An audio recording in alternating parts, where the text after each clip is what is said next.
Venezuela, who had won 17 during the regular season, when 6 1/3 innings, struck out a half a dozen and did his job to help the Dodgers win Game 1. Tonight, it's 21-game winner Joaquin Andujar against 19-game winner Oral Hershiser. Game 2 on the line.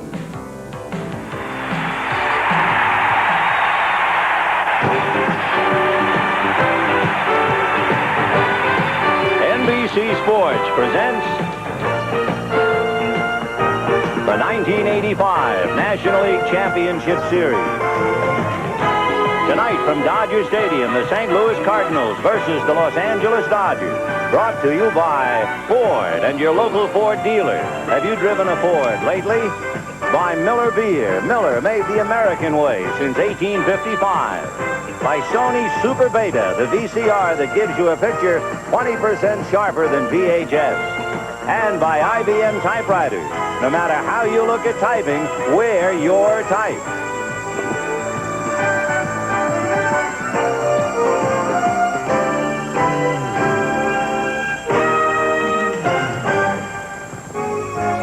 A beautiful time of day in Southern California, and welcome to Dodger Stadium. Game 2 of the National League Championship Series between the St. Louis Cardinals and the Los Angeles Dodgers. Hi, everybody. I'm Vin Scully. Along with Joe Garagiola, the Dodgers suddenly find themselves one up and a 19-game winner who doesn't lose here on the mound. And pride, I think, is the big thing. The Dodgers, of course, they showed their fans why they are where they are. And the Cardinals, they came here with a great reputation of a lot of speed, good defense. And last night, the Dodgers just took both of them away. The Dodgers really did the Cardinals game of running, and defensively, we even had a man-bite-dog story when Ozzie Smith made that play. You know, you talk about statistics going into the series, the Dodgers with the power and the Cardinals with the lack of power. Maybe part of the Dodger running game was an indication that they are not expecting any power from Pedro Guerrero. That could be, and it's also a message, the Cardinals from the Dodgers, you're not going to run us out of the ballpark, and if you're not careful, we'll run you out of the ballpark. So if the Cardinals do get on, I do look for them to run. The Dodgers are not known for speed. I mean, Madlock and Guerrero stealing bases and Maldonado bunting. I've seen times on the different runners, like Vince Coleman, 7.1 seconds from home to second base.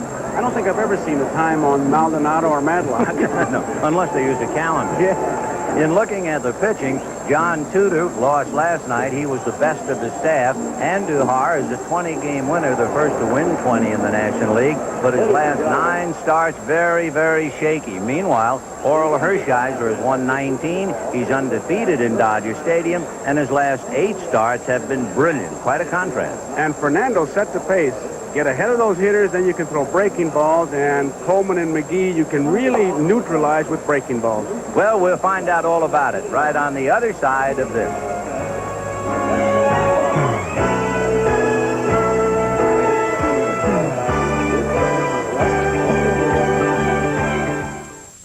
Far us out. The record place, like the rest of the block.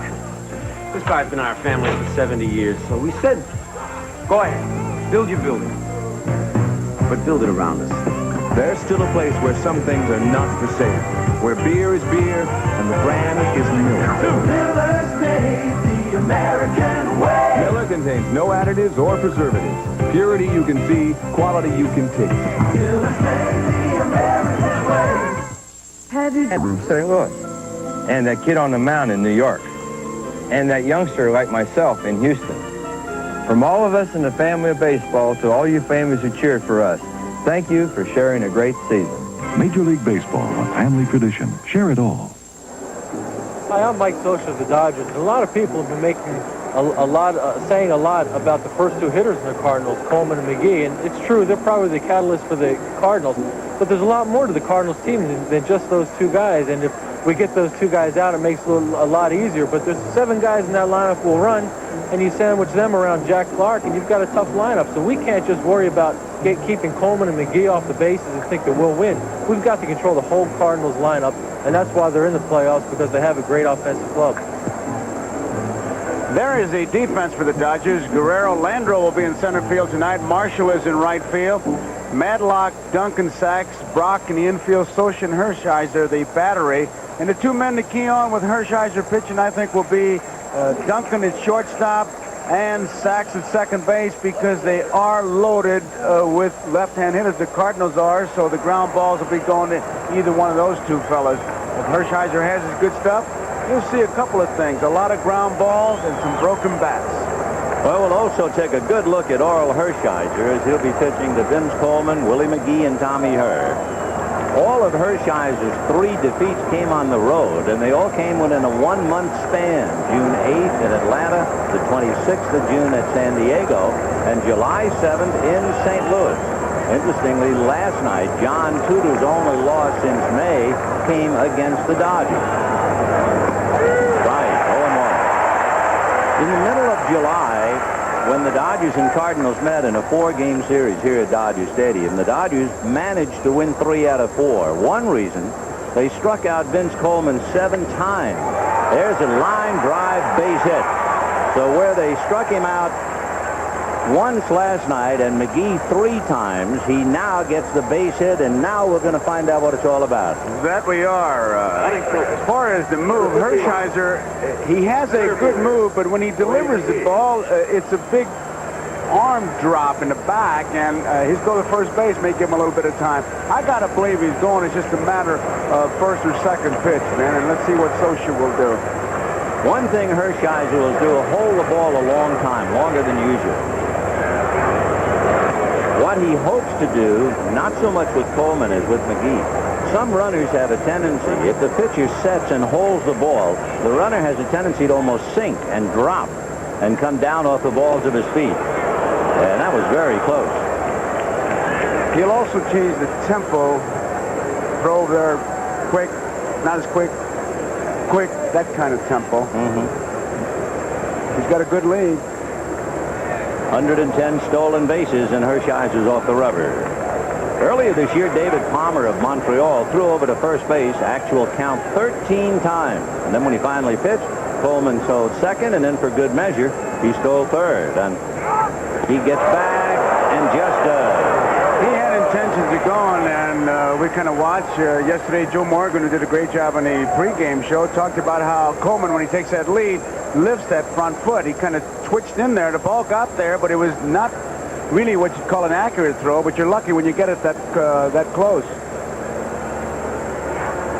We were mentioning yesterday, and you can see the advantage or disadvantage, however, the advantage of having a left-handed first baseman as opposed to a right-handed first baseman. With a left-hander, you can throw to the glove. You're throwing right into the runner. But both Brock and Cabell are right-handed, which means they have to bring the glove to the runner. And boy, when you're talking about millimeters over there at first base, that means a great deal. You can see what a guy does like Coleman when he gets on. They have not even worried about McGee. And he's going to try to keep him close, try to pick him off, but at least hold him close so he can't get that good jump. And he bluffs. And the pitch is strike. I was going to ask you something. Hershiser is basically a sinker ball pitcher. Now, if Socha tries to cheat and come up out of the crouch too early, he's in danger of having a sinker ball get away. And maybe tip the bat. Socha has done something that's helped him. He waits for that ball. He catches it close to his body, doesn't reach out for it. Be careful now. 0-1. We go along and try to explain a little bit what I mean by that is if you reach out for the ball and get it, then you got to bring it back to you, and you lose that split second. It's the difference. He's already thrown over to first base 5 times, and he's made one pitch to the plate, and it's getting closer all the time, it would seem. Brock unable to hold on to it. But it's also his best move. He's diving back now and just does miss him under the tag. McSherry right on top of that play. That was his best move. Coleman knows he's got him measured. So, I mean, the trap has been set. Coleman's got his starting blocks up, and the battle is on, and we're still into the first hitter. 1 strike on Willie McGee.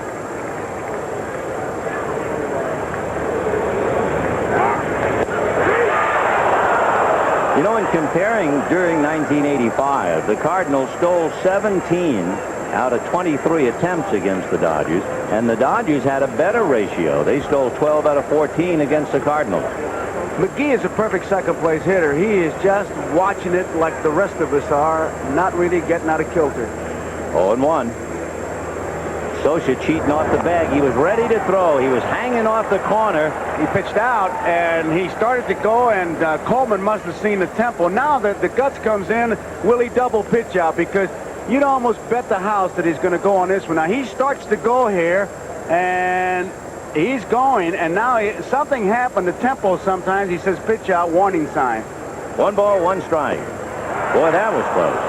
If I was Socia, I'd be looking at that bench, and he may have gotten a sign to pitch out again, because Coleman has really been working over there. He wants to go. The Cardinals want to show the Dodgers that, hey, you did our game last night. We're going to do our own game. Coleman was the kid who was a punter at Florida A&M, averaged over 41 yards. He grew up in Jacksonville with football players like Harold Carmichael, Kenny Burrow, Derek Gaffney, and his cousin Greg Coleman. When the Redskins wanted him to return punts, he decided to go to baseball. 1-1. And there he goes. Pitch is outside, and the throw got him. And Duncan may have gotten tagged. He did. Duncan is spiked. Timeout. It was a straight-in slide, and Socia really had something on that throw. Watch that front foot. There it is, lifted up, just like Morgan said, straight up. He's got the head down now, not in the spinner's run. A straight-in slide. Throw is there in plenty of time. And there you see it's the left leg against Duncan's left leg. That throw was on the shortstop side of the bag, but he had enough on it. Watch Socia get that ball and really gun it here. That's as hard as he can throw the ball. He put something on it. And that left leg is chopped up pretty well by the left leg of Vince Coleman. And he is obviously in pain and is now surrounded by his teammates.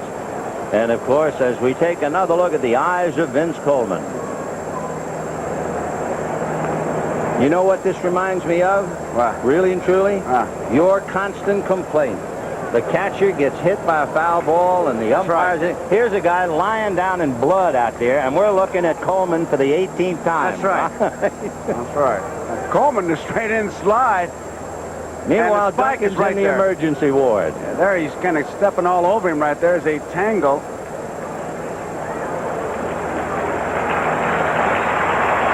Socia really made a hard throw. It was not that accurate a throw, and I thought when I saw the ball going to the shortstop side that he wouldn't get him, but the throw was hard enough. He had enough on it. Got him. Now we got another tough community coming.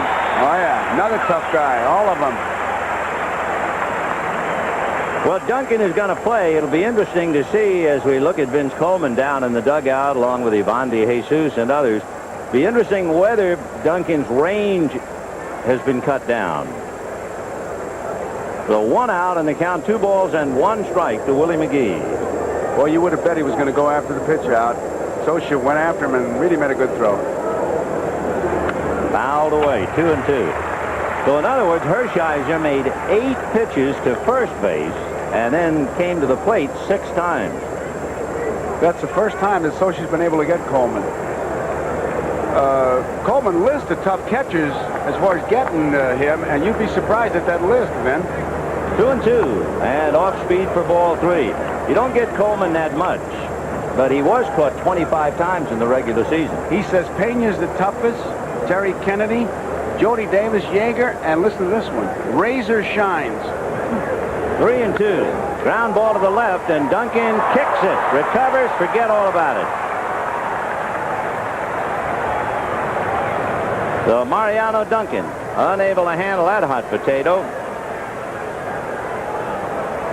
Batting third, number 28, second baseman. Last night we had pointed out the fact that the Cardinals had committed the fewest number of errors and the Dodgers the most. And yet it was the Cardinal error that turned out to be the killer. Now let's see about Duncan's inability to handle that ground ball, and he draws an error. Let's see with McGee on now. Socia's going to have maybe another chance here, and this can answer a lot of questions because Coleman was gunned out. Now McGee is on, and Her is a good disciplined hitter. And McGee, remember, stole 56 during the regular season. Ball 1, 1-0. I think people are still wondering and waiting for you to drop the other shoe about Razor Shine. Well, he got him in the minor leagues when he was trying for his 100th, because when he said Razor shines, I said, the guy at Montreal, he said, yeah, Razor got me and got me easily. 1 ball and no strikes to count. Tommy Herr, the batter, 1 away. McGee at first. Then we'll keep an eye again, just like Hershiser, on a man who has stolen 56. He stole 4 times successfully, stealing 3rd. 1-0. McGee goes, pitch out. Socia to Sachs. He is really hung out to dry. To Brock. Live by the sword, die by the sword. Joe Amalfitano calls the pitch out, and you can see that coming. And they have answered the question, both Coleman and McGee getting on and being gunned down. And Willie knows that he's in no man. He's watching to see like it's a hit and run play. Didn't have his head down like Coleman. And now here he is in no man's land, and forget about it. Boy, he did the best to slither back to the bag. So with 2 out on 2 attempted steals, that's enough to get your attention at the outset. And for Whitey Herzog, it has to come as somewhat of a shock. And the count to Tommy Herr, 2-0. Fouled away. 2-1. Much like Roger Craig over at Detroit last year, we look at Socia, who's given the Dodgers a big lift. Joey Amalfitano is the one who calls the signs, the pitch-out signs over here, and with Coleman on, Socia called for a pitch-out, didn't go, and then got him on a good pitch to handle. This was a straight pitch-out. 2-1 the count. Ball 3. If you joined us late, Coleman singled to center and was thrown out. Socia to Duncan, who was spiked but stayed in the game. McGee aboard on Duncan's error, and then Lasorda saw McGee on a pitch out cut down from Socia to Sachs to Brock. A drive into left center, and it is a tweener and goes to the wall. Guerrero plays the hop back in, and Tommy Herr doubles, and it shows you how important those first 2 outs were. And it also sums up what Socia was saying. Yeah, it's one thing to keep Coleman and McGee off the base paths, but don't let down, and here they come. A double by Herr, and Jack Clark, the batter. Hershiser with that good sinker has to get the ground ball. He got the ground ball from McGee. This one was pretty well hit. Tommy Herr, it should be pointed out, hit about .333 against Hershiser during the regular year. Jack Clark, on the other hand, was 0 for 8 going head-to-head with Hershiser.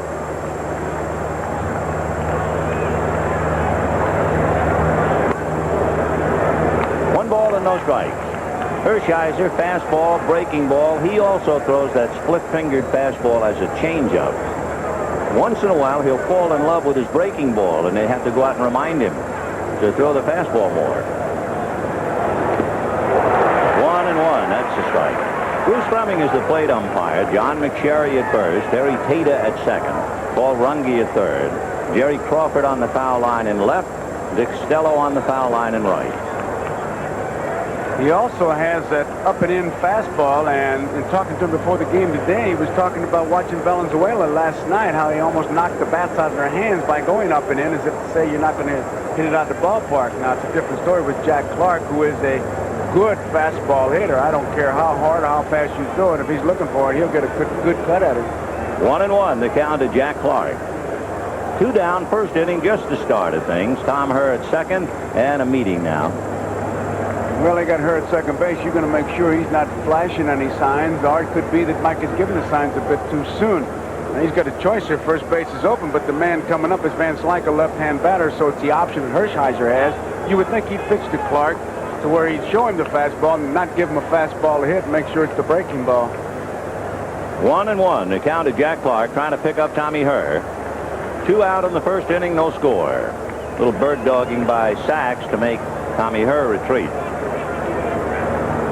Of course, Sachs is almost behind second base, so it's pretty easy for him to bluff to the bag and cut down the runner, and at the same time not leave his position.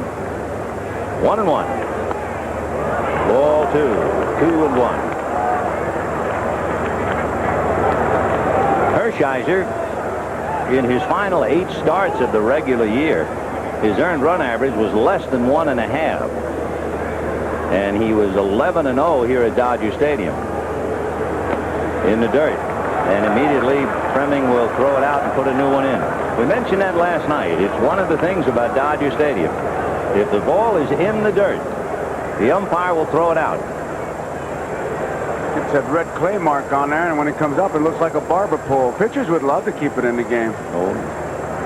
3-1 the count to Jack Clark.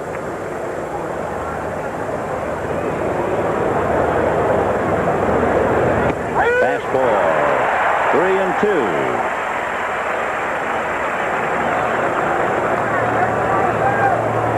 Clark, among other things, with all of his power, commands tremendous amount of respect, so he gets a lot of walks during the regular year.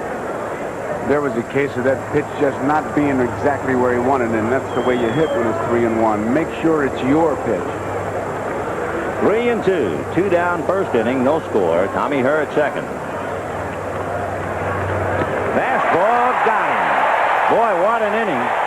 2 men thrown out, and Hershiser strikes out Clark. And at the end of half an inning, Cardinals nothing, Dodgers coming up. Here's the way the Dodgers stack up offensively. Mariano Duncan nicked at second, but he'll lead off at short. Kenny Landreau returns to the starting role in center field, and Bill Madlock at third. Pedro Guerrero heavily taped in left field, and Mike Marshall around in right. Mike Scioscia, who has been so visible in the first inning behind the plate. Greg Brock, who handled all those pickoff throws to first. Steve Sachs at second, and the pitcher Oral Hershiser. Defensively, it's Coleman, McGee, and Van Slyke, 3 guys who played center field coming to the major league, so they'll cover a lot of ground. In the infield is Pendleton, Smith, Herr, Clark, the battery Andujar, and Porter. And Porter will have to be throwing out some people or get the opportunity. And the key guy on that Cardinal ball club as far as the infield, Ozzie Smith. Last night, a ball, it was ruled a double, and we thought it was an error. I tell you, I never saw so much hoopla on one ball, but then again, when you get paid to field like he does, then the spotlight is going to be a little bit brighter. So if there's anything near him, he's going to be grabbing it tonight. Great line to remember. Good is not good where better is expected, and that applied to Ozzie Smith last night, and that's why it was such a shock. Mariano Duncan facing Joaquin Andujar. Now, he won 3 games. He won 2 games in the World Series of '82. He won 20 games each of the last 2 years.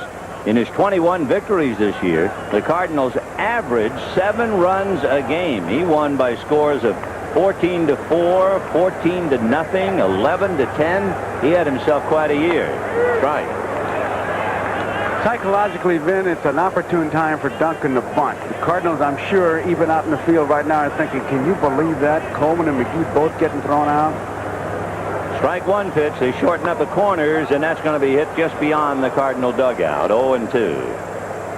Duncan, with his speed and with the infield in motion, has 3 bunt doubles this year. But Clark now, with 2 strikes, has gone back, and Pendleton, who is playing on a bad left leg, he had a cyst removed and was almost a doubtful starter, but he made it at third.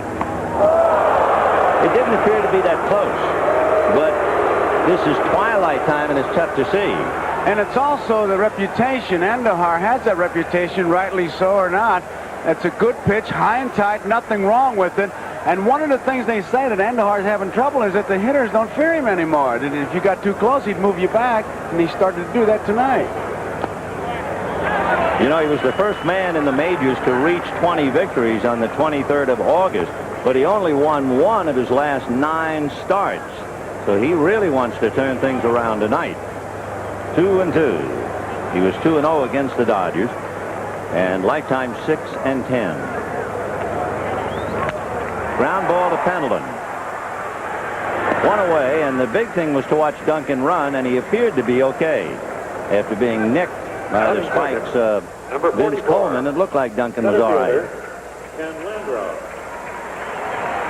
Here you get a good look at it. He tried to go the opposite field. In fact, it looked like he thought he had a base hit. Now he sees Pendleton come up with it, and he kind of lets out. He watched the play pretty much himself. May have lost a little bit of speed, but I don't think he would have beaten it out anyhow. So that question might be answered. Duncan is okay. 1 out, and here's Kenny Landreau.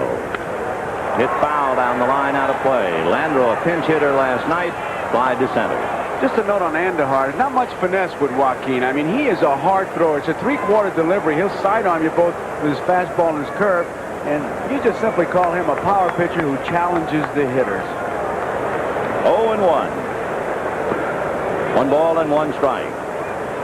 With all of his glistening credentials, in a sense, you just wonder whether Andahar, if he does not pitch well tonight, considering the fact he has struggled in his last 9 starts, whether he would get a second shot or not, or whether use Bob Force. 2-1. Well, I almost have to believe he would, Vin, only because Whitey says whoever took me to the dance is going to get me to the prom. I mean, that's his philosophy, and Andahar's one of the guys that took him to the dance. 2-1. Missed with the fastball, ball 3. 3-1. He has walked as many as 6 in a game. He's done that twice. His high in strikeouts, 6. And probably his best game.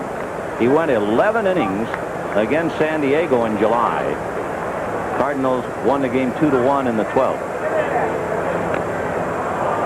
3-2. That hit Landro on the foot. Andahar never wears a sweatshirt. I mean, it's ideal here for him, but I remember in Montreal when we were up there, everybody's coming out with jackets and heavy sweatshirts, not Joaquin. And, of course, the temperature here in Los Angeles was in the 80s today. It is a beautiful evening. In contrast, Landro almost always wears a long-sleeve shirt. Strike 3, punched him out on the corner.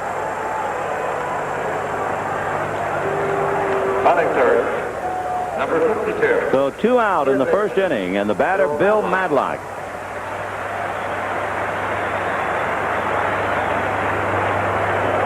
Porter moved out there, and he really hit the spot. You could see him just kind of shift out there and frame that pitch. Bill Madlock went 1 for 4 last night. Big chopper foul outside and down the line. We'll pause briefly for station identification. This is the NBC Television Network. This is KTVB, TV 36 in Austin. Madlock had a stolen base last night. What makes it interesting is he has stolen 8 bases since he came to the Dodgers. That's foul. But here's the point. He has stolen 8 bases since he put on a Dodger uniform in his last 3 years with the Pittsburgh Pirates. He stole 9. Boy, I had a long talk with him about that stolen base, and it boiled down to Lasorda simply told him we're going to have to do something, get it going. Mean pitch as Andahar came by way of third. He said, Lasorda said that if you just go station to station with Tudor, you hit ground balls, and we can do that anyhow. So let's try to get them moving, break up the infield, run if you think you get a lead, and they did. 1 ball, 2 strikes. Bouncer back a third, foul ball to Terry Pendleton. That was a good shot of that sidearm delivery. He does that with his fastball, and he does that with his curveball. When he drops that arm, he starts 3 quarters. We look at Sandy Koufax, Hall of Famer, and Rick Monday. Monday threw out the first pitch. Sandy could go in, put 32 across his back, and probably pitch a shutout. Maybe so. 1-2 to Madlock. Check swing, a slow roller, foul outside of third. We told you Pendleton has a bad leg. He has had cysts pop up occasionally, and he had one lanced on his right leg, just on the other side of the right knee. In fact, when Whitey Herzog found out about it, he suddenly thought, well, I don't know whether he can start. He had to go back into the dressing room to make sure, wondering all the while, why did he have the cyst lanced today? So Whitey finally came out and said he's going to play, but for a while it was questionable. 1-2 to Madlock. 2 down, first inning, no score. Oh, good, mean sidearm breaking ball. That's why they call it public enemy number 1. And at the end of an inning, no score.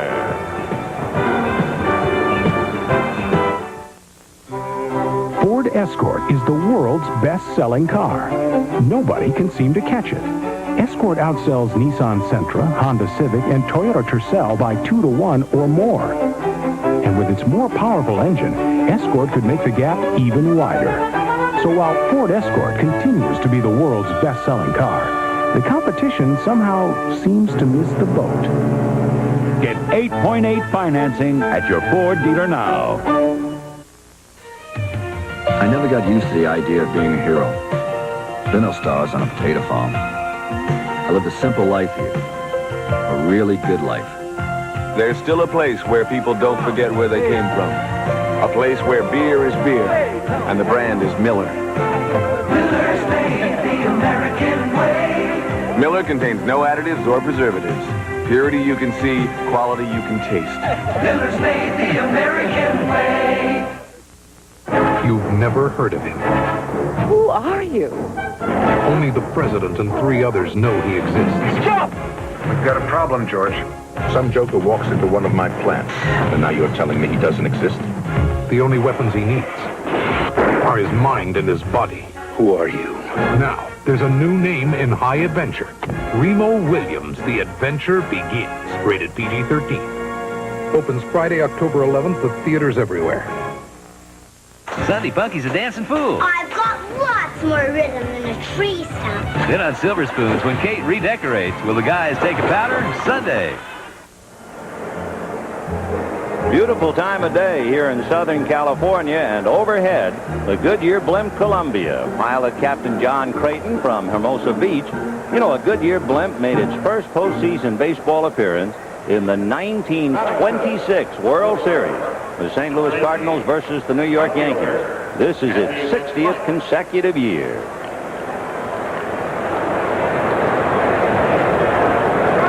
Second inning, no score. And the Cardinals showing what they were intent on doing. Both Coleman and McGee trying to steal, each cut down. And despite a double by her, he was left. So now it's Andy Van Slyke, Terry Pendleton, and Darrell Porter. It will be interesting when we get down to Andujar's spot, because the Cardinals feature 5 switch hitters that we know of. It just depends on what Andujar decides to do.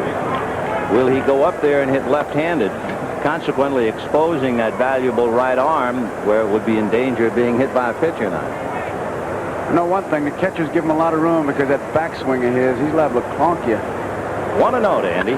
And he drives it to right and deep. Marshall a full turn to the track and makes the catch.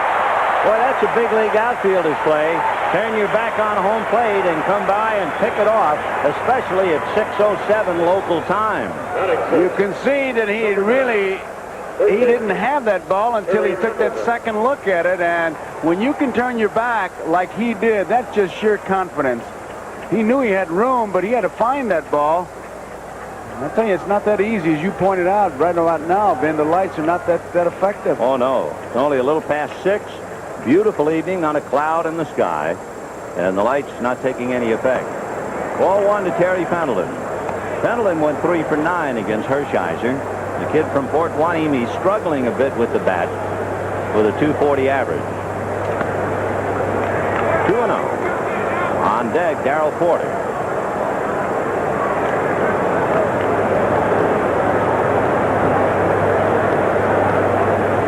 No strikes. It is interesting to look at the switch hitters, Coleman, McGee, Herr, Pendleton, and Ozzie Smith. They are all better, or at least more successful hitters as left-handed batters.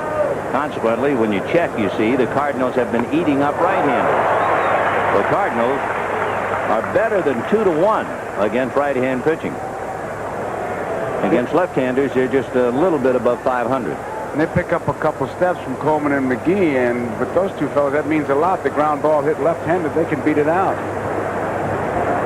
Hit into the fewest double plays in the league. And that takes care of Terry Pendleton. Strikeout number 2 for Orel Hershiser, whose high this year was 9. And that's that overhand curveball that he throws. It's a good quick curveball. It's the kind when we were kids, you call it a drop. Now they got fancy terms for it, overhand curveball or cut fastball, backdoor sliders. Either can fire it or you can't, old Diz would say. Well, here's Darrell Porter.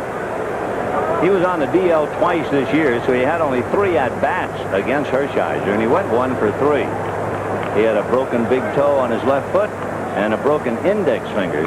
But the interesting thing, if there is such a thing, about the broken index finger He suffered it while catching, but it was his left index finger, the finger in the glove or mitt, and he doesn't stick the finger out of the mitt.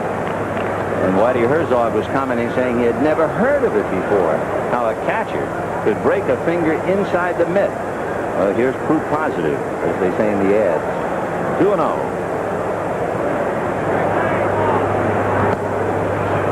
3-0 with Ozzie Smith on deck. I'm trying to figure that out. As we look at Ozzie, he must have had the finger straight out. Why, I don't know, and the ball just hit him straight on, and that I can't understand. 3-0. And they let him swing, and he fouled it away.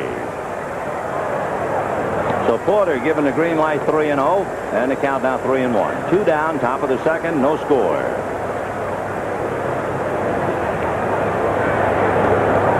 Counting last night, in the 13 games they've played, 9 of the 13 the Dodger pitchers have held the Cardinals to 3 runs or less. So sooner or later it boils down to pitching. One reason why the Dodgers managed to win 7 of the 12 regular season games. And here's Ozzie Smith, and he did well against Hershiser. He was 3 for 8 with a couple of RBIs against him.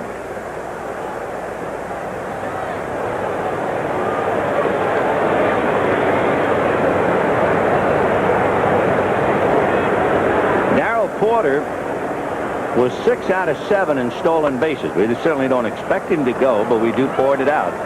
And he was 6 for 6 in stealing second. The only time Darryl Porter was caught, are you ready? Yes. Trying to steal home. Home. Must have been part of a, well, let's see. Spring training game. To be. That hit the bag, and it's going to be a base hit. Sachs will run it down, and Porter's on his way to third. So Ozzie Smith hits the bag for a base hit that might have cost a run. If it doesn't hit the bag and goes down the line, Porter might very well have scored. And when it hits that bag, it almost jumps straight up. Watch this. There it goes. Really doesn't carry out that far. Sachs is able to get it. Get a good view of it right here. Something Smith doesn't do that often, pull the ball that much. And Sachs able to run it down. Porter gets the third. Marshall was coming over hard, but with 2 outs, they might have tried to score Porter. Joaquin's going to bat left-handed. There you go. So there are 6 switch hitters, evidently. Of course, we don't have any proof that he's going to come back and hit right-handed next time against Hershiser. I always loved Herzog's line about Andujar. He said they pay him $1 million to pitch. They ought to pay me $1 million to manage him. He's exciting, but Whitey says when you give him the ball, he wants to know when he's going to get it again, so he wants to play. In there, strike 2.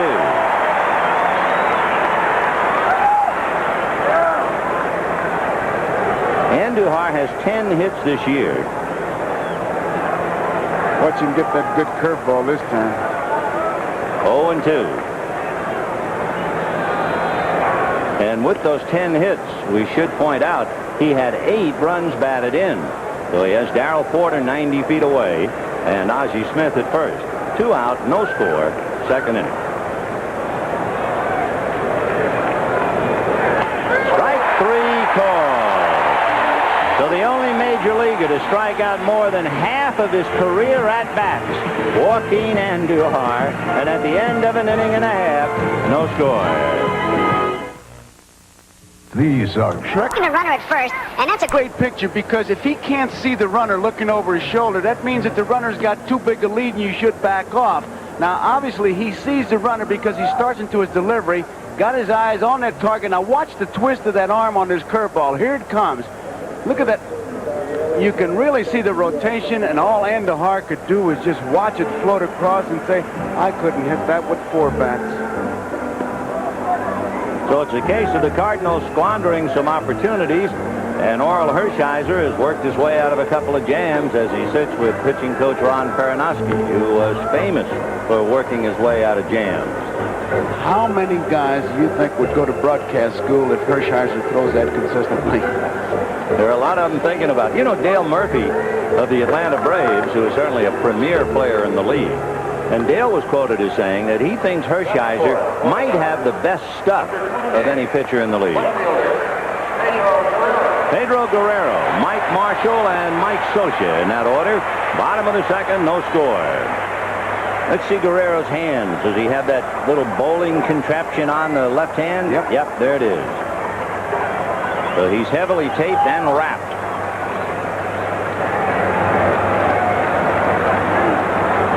Guerrero, the biggest thing about him last night, 2 stolen bases. Takes a strike, and a flare, a little bloop single to right. Andujar, with all the tape that Guerrero's working and wearing and the gloves and all that, he said he's no hurt. He can hit it 10,000 miles if he gets his pitch. 0-1. He's only had 1 home run, however, since the day he injured that wrist. That's back on September the 7th. That was the one that tied him with Steve Garvey's mark of 33 home runs, and he really hasn't been heard from since. 1-1. What happens to him, among other things, in trying, since he can't throw the head of the bat at the ball with his wrist like he normally would, he tries to compensate by moving his body and becoming a sweep hitter. Well, that's okay if you're Ted Kluszewski, but it's not Guerrero's style. He doesn't spin into it, and now he's really set up for that sidearm pitch, either sidearm fastball or sidearm curveball that Andujar throws so well. And he chased that sidearm fastball. So that's 3 consecutive strikeouts for Joaquin Andujar, who has certainly come to play. And remember, his high this year is only 6.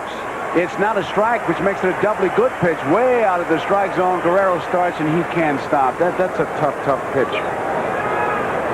Now here is Mike Marshall, who is prone to chase just that pitch. Mike had a great year, and he had a tremendous September and October when they really needed him to pick up the slack for the fallen Guerrero.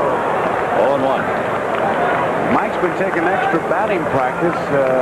Again today, he was out there, and he's so intense. He really is a bear-down kind of guy. It was also interesting, Vin, to watch Andujar push Pendleton back. 0-1 to count to Mike. Strike 2. Every now and then you'll notice a gentleman directly behind the home plate. There he is. That's Mike Brito with the speed gun in his right hand. And he will indicate by fingers up to Al Campanis the velocity of the fastballs. 1-2. Darryl Porter, that was a good shot to see how he was just checking his defense and then put down that big 4, which obviously is the sidearm curveball. Once Andujar gets these right-handers a little bit down with 2 strikes, he's not afraid to come sidearm. That arm is really loose. It's a good, strong arm. 1-2. Over the top, and it's fouled away. You know, for Joaquin Andujar, he had back-to-back years where he won 20. The first since Joe Niekro did it in 1979 and 80. And back-to-back 20-win years for a Cardinal? Who else? Bob Gibson, 69 and 70. 1-2.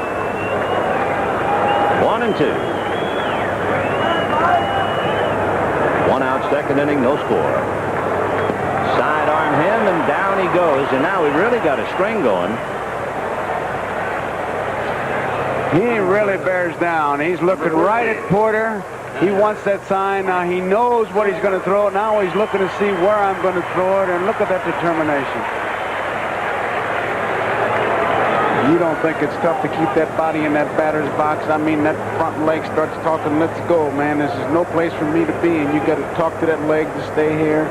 Roy Campanella called it the jelly leg, and you would certainly have a jelly leg at 620 against a guy throwing around the corner like Andujar. 1 ball and no strikes to Mike Socia.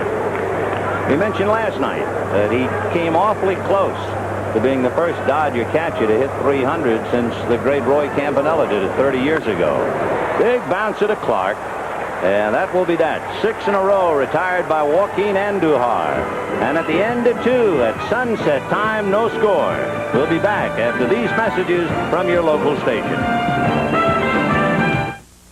Sunset to you at 6:22 p.m. Pacific Daylight Time. But we should also point out in the minutes of tonight's meeting that in 2 innings we have had 7 strikeouts. So it's a lovely time of day for almost anybody but a hitter. Andujar has struck out 4. Hershiser has struck out 3. And now it's second time around. Vince Coleman, Willie McGee, and Tommy Herr. Madlock is really in tight at third base, trying to take the bunt away from Coleman. Take the bunt. 1 ball and no strikes. Coleman, you remember, was aboard on a clean single to center and promptly thrown out. Then McGee was aboard on an error and thrown out, and then Tom Herr doubled. So the Cardinals had an opportunity to go down the drain. 1-0. The big bouncer right to Madlock, as if he were playing pepper with him. 1 down. Center fielder, Willie McGee. That'll bring up Willie McGee, the league's leading hitter, aboard on the error by Mariano Duncan. It was really refreshing. Willie McGee had a tough night last night, and when they asked him, he said, hey, they played better than we did, and it was just a tough night. I'm proud to be here.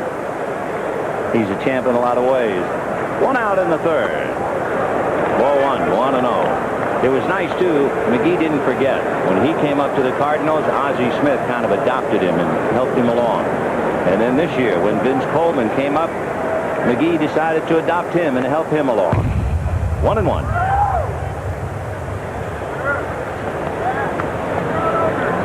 Just to show you the magnitude of the man. Look at that. I mean, does that jump out at you? 1 ball, 1 strike. Line drive, base hit to left field. McGee holding at first, and he was never thinking about putting any pressure on Guerrero. He was just jogging to first. But now let's see. Remember, they pitched out and got him in a rundown that went from Socia to Sachs to Brock. He's going to test him again. He's got to. If you're Socia, you've got to be looking for it. He'll be looking to Malfitano for some help. He's going to work his ball game.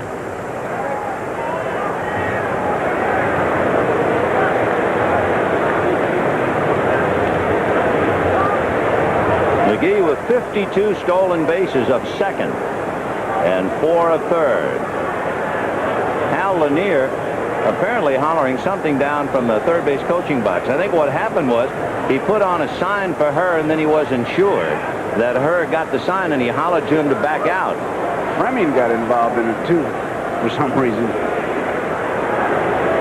So we'll watch McGee with 1 out, 3rd inning, no score, and so will Hershiser.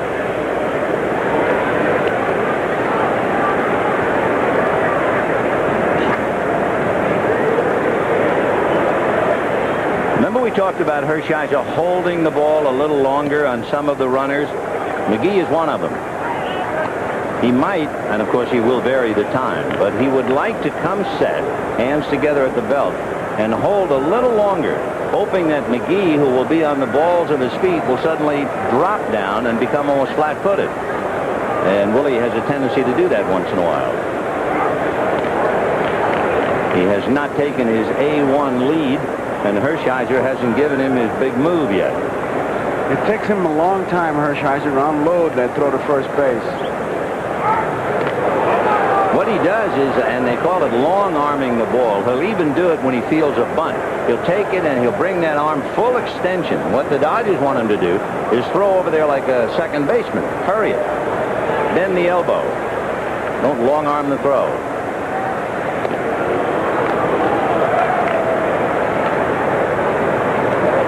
.314 stolen bases for this great Cardinal club. And the Dodgers somehow trying to quiet it. See how long he held the ball that time. 2-0 the count to Tommy Herr. So it's cat and mouse without a doubt. Now there's an interesting stat. And it puts a little pressure on the umpires too. The Cardinals have caused opposing pitchers to balk 28 times. That is far and away more balks, because they are the running team that they are. The Dodgers have just lost the pitch out, so ideally, 2 balls, no strikes, 2-1. Time to run if they're going to want to put a play on. 2-0 to Tommy Herr. McGee does not go, and it's ball 3, and now Socia says, hold everything. Socia very simply is saying, well, we've lost our concentration to the point now, worrying about McGee, that we're now 3-0 on the batter. That's the thing the base runner does. And Tommy Herr, of course, doubled in the first inning. Herr this year is 4 for 10. And Lasorda knows full well that Tommy Herr has given Hershiser a bad time, and now he's in a hole 3-0. He's been behind on 10 of the 12 batters. 3 balls, no strikes.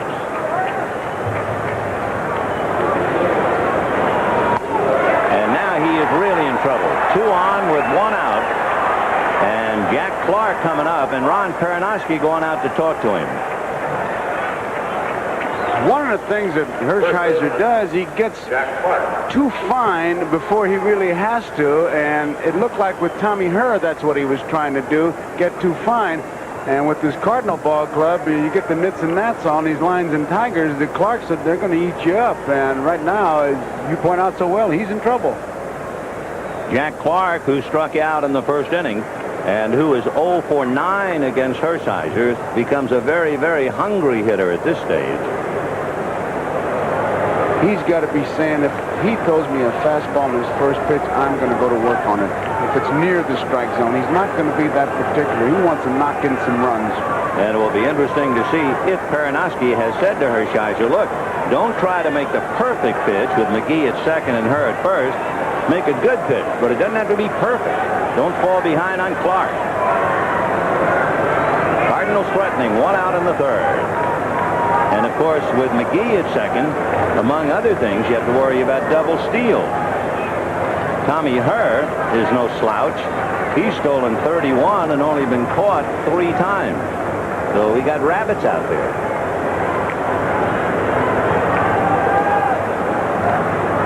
Two on, 1 out, third inning, no score. And that's a do move. Hershiser doesn't usually do that. He usually turns around first base way. That time he turned the other way, around third, clockwise.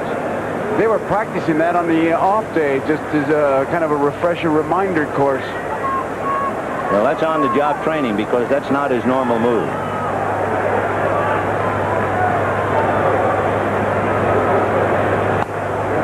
He missed with the fastball inside, tried to challenge him, but immediately now behind 1 ball and no strikes. One of the age-old things always said is, instead of trying to get the hitters out, make them try to hit you. And when you try to get them out, instead of making them try to hit you, it's a whole different psychology, and it's trouble time. 1-0 to Clark. No score, third inning, 1 away. Willie McGee at second, Tommy Herr at first. Fastball in there. I think Clark was a little bit surprised to get one right there. You can bet he was. He had to be looking breaking ball with Tommy Herr at first, Willie McGee at second, 1 out, and both raring to go. Clark followed by Van Slyke and Pendleton.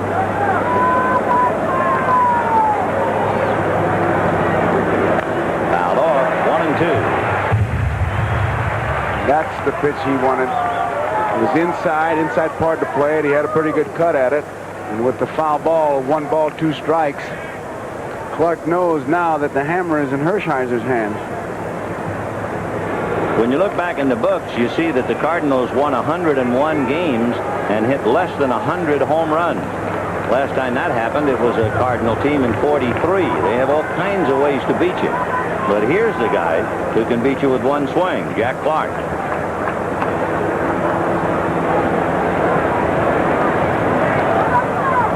The Socha telling Hershiser we're going to go over the signs again.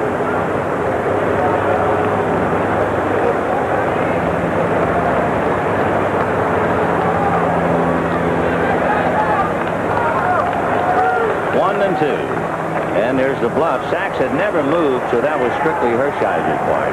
That little move you saw as we look at Sachs, that little move you saw of Socha rubbing across the chest protector many times is an indicator with the man on second base, although you doubt very seriously McGee is stealing signs, but Socha's not taking any chances. And it's a good idea because then you get that runner who will steal the signs. It's nothing new to the pitcher. 1-2 to Clark. In the dirt, and a good save by Socha. And Fleming will immediately put a new ball in play and throw that out. Just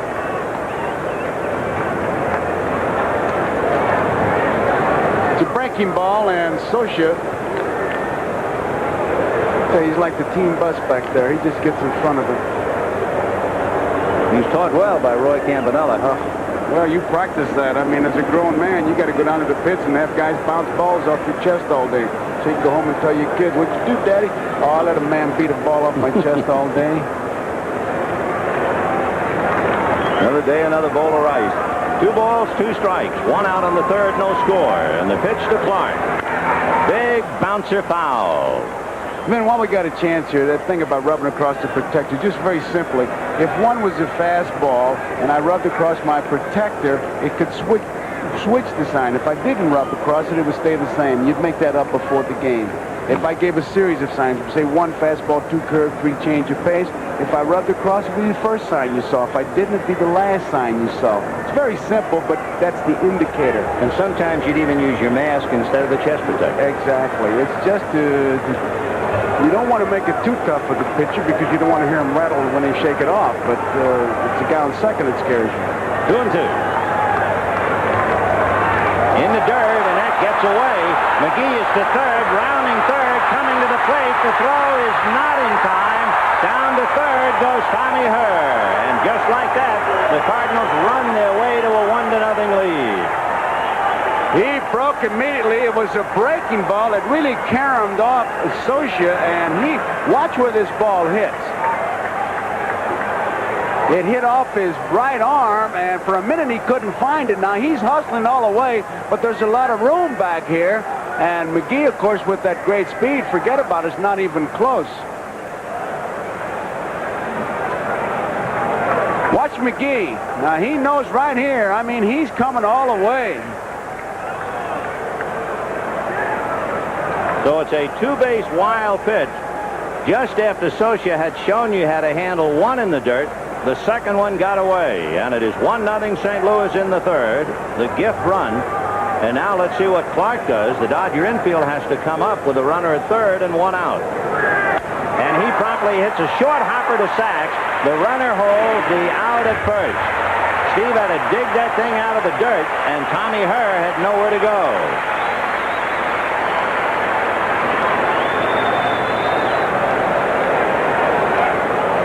Right fielder, Anthony Van Slyke. Ball pretty well hit. Short hop, off to the side, looks the man back.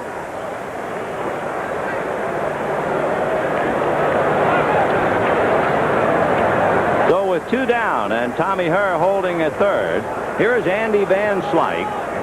And a gesture by Sosha, very briefly but very quickly, look out bunt. Van Slyke flied to right, deep to Marshall in the second inning. Ball 1. They're liable to run off any base. They're liable to bunt any time. And it's a ball club that Jim Fry, the manager of the Cubs, says it's so well. Every hitter comes up, they've got you on the edge of the seat. What are they going to do? What are they going to do? 1 run, 4 hits for the Cardinals. Ball 2. If you're wondering about Tommy Herr at third, he has stolen home this year. He's 1 for 1 in stealing home, but you would never expect anybody to try to steal home with a left-hand hitter at the plate. Ball 3, and on deck, the switch-hitting Kerry Pendleton. And he's liable to take a shot at this one if it's to his liking. He let Porter swing 3-0, remember.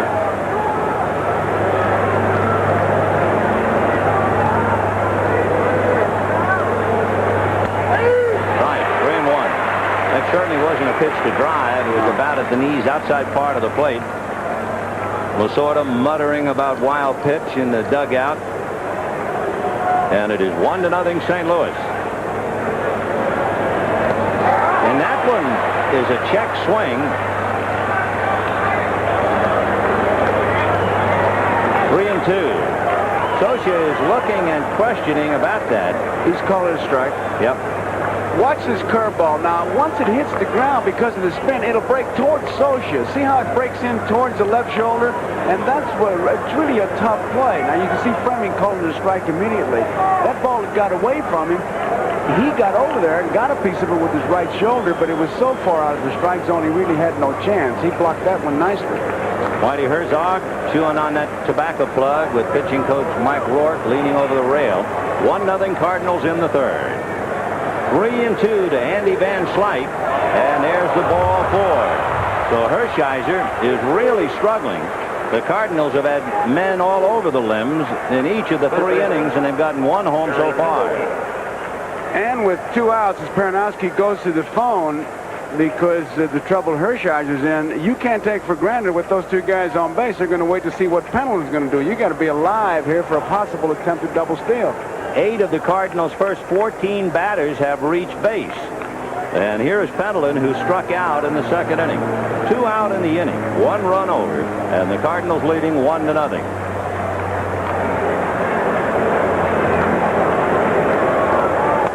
Ball 1, so he is really off.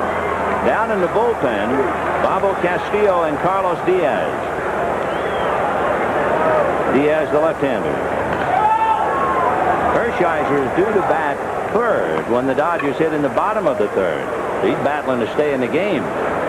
Even though he's only allowed 1 run, he is so far off form that he's in a lot of trouble of coming out. Tommy Herr at third, Van Slyke at first, and 2-0 the count to Pendleton.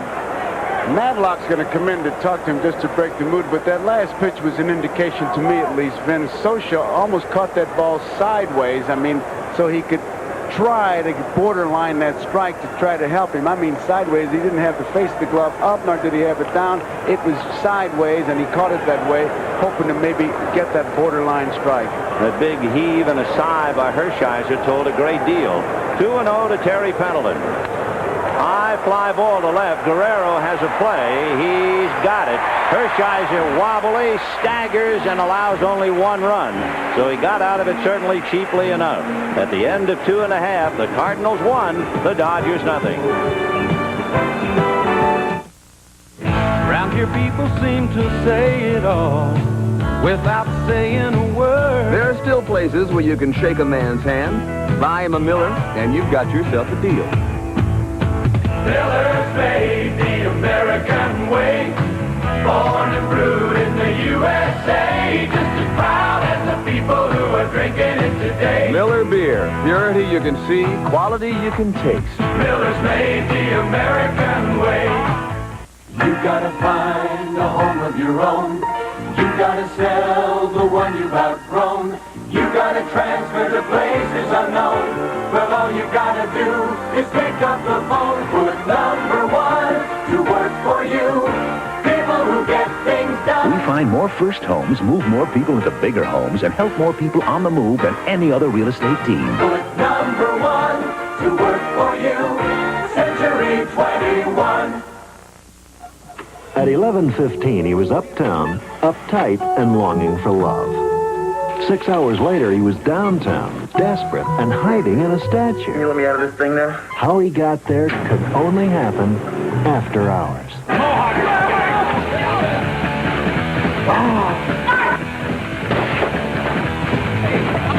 After hours.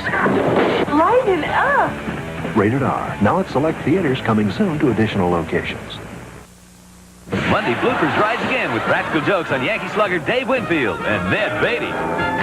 Chuck Woolery hosts the Golden Blooper Award, plus goofy commercials Monday. Well, the scenario right now makes a lot of sense. You have the Cardinal speed, you have a sinker ball pitcher putting extra pressure on the catcher, and sooner or later it took the third inning for a wild pitch to be cashed in. Well, that breaking ball is the one that he usually gets over, and when you don't get it over, it's the toughest ball to block because the spin is the opposite way. The curveball is from the right-hander spinning this way. If it hits the dirt, say right about here, it's going to hit you here, so it takes a little bit of guts to get over there and block it, and obviously Socha didn't get over far enough, but you got to blame that on Hershiser. And the momentum change. At the start of the game, 2 Redbirds had their feathers plucked. You remember trying to steal. Now they get an advantage on their speed with the wild pitch, and they've taken a 1-0 lead. It is also getting darker now. It is 6:42 local time, so the lights have taken effect. That might also have a better effect on the hitters. Remember, we told you at the end of 2 innings, we had 7 strikeouts. But evening is slowly falling upon Los Angeles.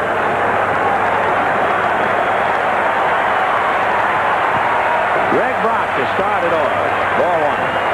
Brock will be followed by Steve Sachs, then Oral Hershiser, a career high with the 21 home runs.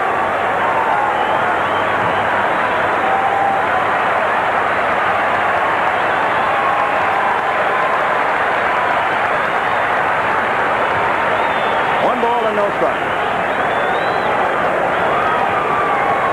Brock with that career high of 21, and he hit against everyone except the Cardinals and the Giants.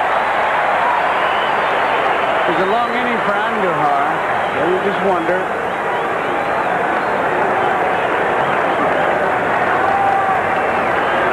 Andujar only allowed 15 home runs, in case you're thinking about that this year. Line drive, great catch by Tommy Hurd. He just does the job, not much fanfare, and about as excited as he gets when he blows the bubble. He gets it right in the webbing. Looks like an ice cream cone, doesn't it? And now that he's got it, he's like the kid. He lets the little boy in the body out and blows the bubble. Fine play by Tommy Hurd. One away, and the batter, Steve Sachs. Isn't that better than watching a guy chew tobacco and spit? Yeah. And now.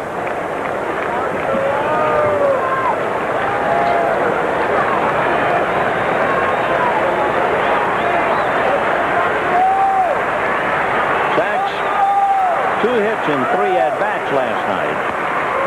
Ball one, 1-0. Pendleton is shortened up at third. Sachs is a threat to bunt. Hasn't been doing much the games we did, but he can. One thing you don't expect from Sachs is extra bases, even though he runs very well. About 10% of his hits are extra base hits. So both second basemen blowing gum. 1-1.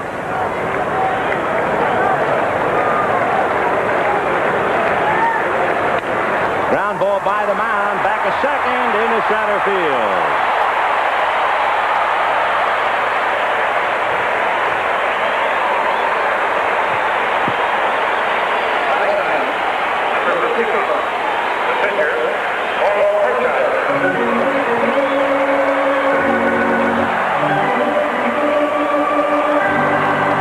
Sachs really taking a good look at the Malfitano. He wants to know what Hershiser is going to be doing. You know, last night, John Tudor retired the first 7, and then Sachs got a base hit. And the same story tonight. And here's Hershiser. Well, he's indicated bunt. You would think when you saw that 197 average jump up there, that's what he would be doing. He has led the Dodger pitchers in sacrifices this year with 10. So he figures to bunt. And the throw gets away. Sachs is looking at Amalfitano, and they're going to wave him. And the throw to third, he is in there.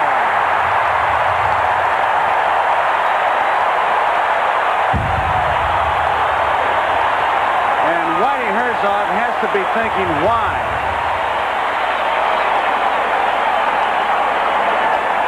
The bad throw. It's way away from Clark, as you can see, and Sachs picks up Amalfitano right there. And I mean, he makes a slide that it's not the kind you want to show to youngsters. Here's that slide. The body takes the bad hop. Look at here. Whoops. Keeps coming, and he was down for a while. Now Hershiser is up there with the infield up and a runner at third. And you right away wonder about a squeeze. Remember, he's a good bunter. They're squeezing, and the butt is on the chalk and goes foul.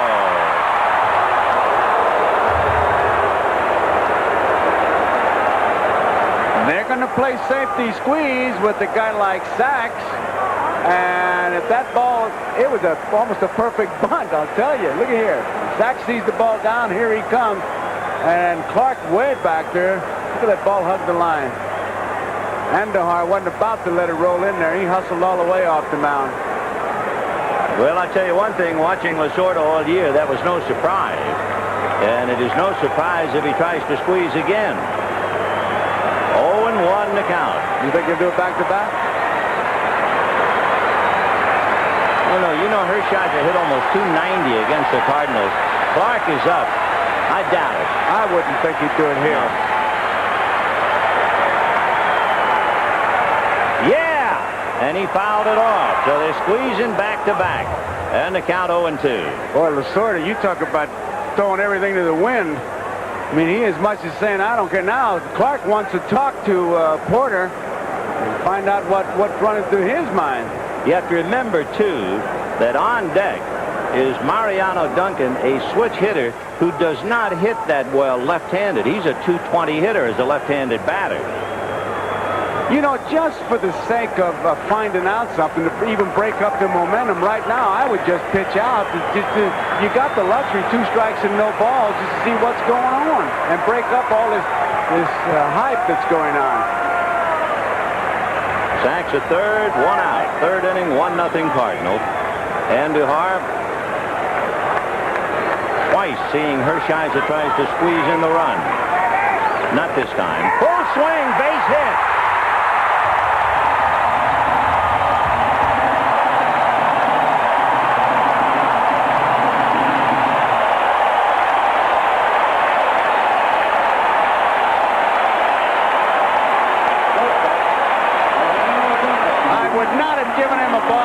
Put a bat on if it was 9 feet long in that particular setting right there, and the ball gets over Pendleton's head. He's got him crippled, 2 strikes, and he gets a ball he can handle. Pendleton is in tight. He can't come close, and he got way up there. And Andujar, watch his reaction. I don't think the Cardinals were paying much attention if they didn't realize that Hershiser was hitting almost 290 against them this year, and to give him a pitch 0-2. So it's a 1-1 tie in the third. Andujar didn't give himself a chance to throw the curveball or the sidearm curveball. If he throws the sidearm curveball, Hershiser does everything but take his shoes off. 1-1 with Duncan at the plate. And fouled the ball down on his foot. Remember, he got nicked on the knee the first play of the game. If you've been with us from the first inning, think back of the sidearm curveball he threw Madlock, the sidearm curveball he threw Guerrero, and just wonder what would have happened had he done that to Hershiser.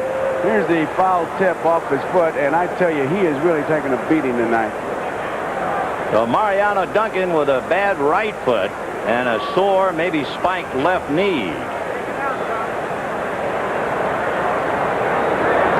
Then you just have to put it in the category of bad pitching. Oh, yeah. That's it. You put a column there and say bad pitching. If you lose this ball game 2-1, it's not a tough luck loss. It's interesting. The Cardinals got a run on a 2-base wild pitch. The Dodgers got a run on a 2-base pickoff error and then a base hit by a pitcher 0-2. So the pitchers are their own worst enemy.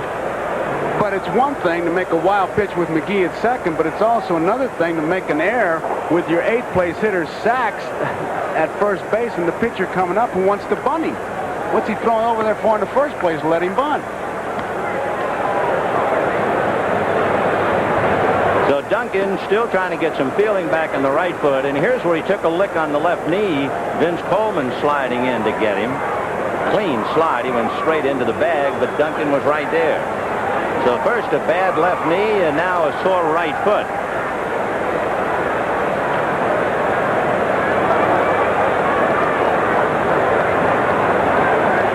Bruce Fremming kidding him and made him laugh.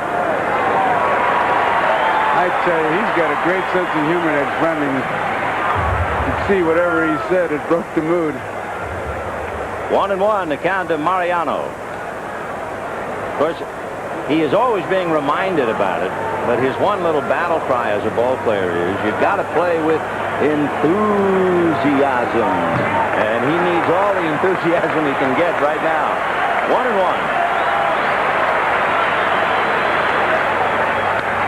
He drives it right at McGee. 2 down. You know, on that first pitch, when Duncan fouled it off, Hershiser was breaking towards second. I'm not sure exactly what he had in mind, but Duncan fouled it off his foot. Now with 2 down, Landro the batter. with Jack Clark holding Hershiser, and that to me is a very, I don't know, I think it's a weak play if you're expecting Hershiser to steal. He does have one stolen base this year, but you're sure tying up the right side of the infield. Let's see how they pitch him. They pitch him away on the corner for a strike. And you got to break off the back sooner. Jack Clark is looking to the bench for instructions, and obviously they're telling him to hold him on. It's okay to hold him, but break sooner. He's got about a 6-inch lead. And you can hold him on by not holding him on. By that, I mean, you don't have to be on the bag to hold him on. And that's hit the other way into left center, base hit. Chasing it is Coleman, and by the time he gets it, they're going to send Hershiser home. The throw by Ozzie, he scores.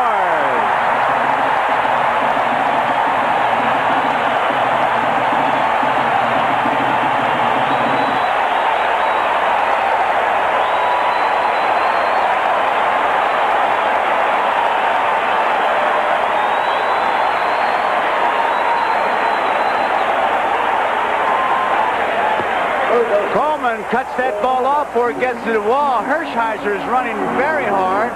He gives it to the cutoff man, Ozzie, who fires it in. But keep in mind, with 2 outs at the crack of the bat, Hershiser was off, and he was able to pick up 5 steps on that account, and he is really digging hard, and a superb athlete as far as condition, because he's not hesitating at all. You don't see the oil starting to leak or the wheels coming off. He's still strong.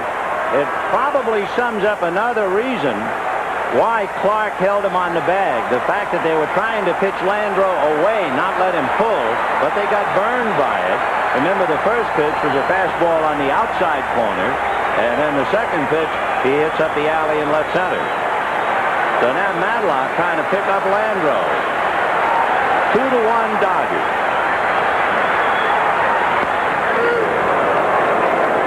If you care, just counting the pickoff error, both runs are earned. 2 runs, 3 hits for the Dodgers. 1 run, 4 hits for the Cardinals.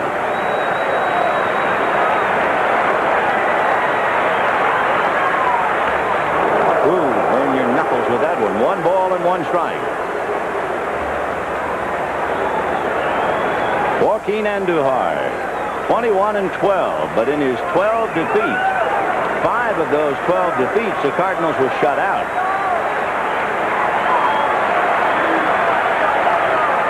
Breaking ball hit into left. They're going to send Landreau. Here comes Coleman's throw. Good throw, but he scores. Madlock to second. 3-1 Dodgers.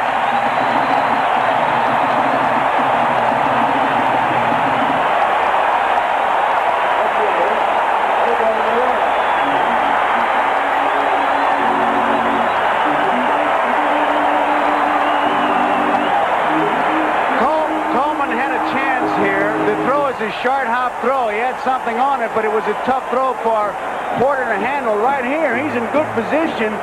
He's got something on it, but it's a short hopper. And Porter had to go out, and Coleman, of course, he's disgusted and a little bit disappointed himself, the short hop throw.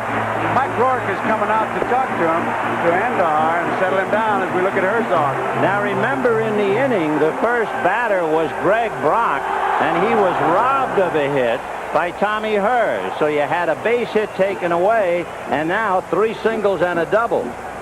Vin, there's an old baseball expression that applies in this particular case. Ricky Horton. As we look at Ricky Horton, Mr. Ricky used to always say if they pitched as hard to stay out of trouble as when they are in trouble, they'd never be in trouble. And that's about it here. So Orel Hershiser with a brief visit with Bob Welch. 1 minute he's down 1-0. Now he's leading 3-1. And with 2 out, Pedro Guerrero. And this place going wild as Madlock stands at second. And Hershiser was staggering. Now we'll see when he comes out with the lead what happens.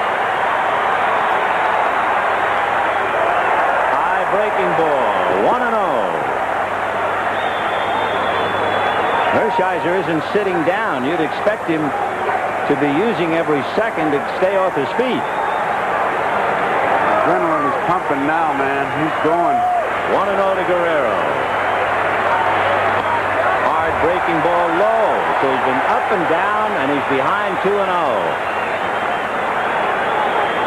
Andujar is due to bat third when the Cardinals hit in the fourth inning, so he's on thin ice. Now they're going to walk Guerrero intentionally. That for Andujar will be the first walk he has allowed. And Whitey Herzog would rather set up and out with the free-swinging Mike Marshall.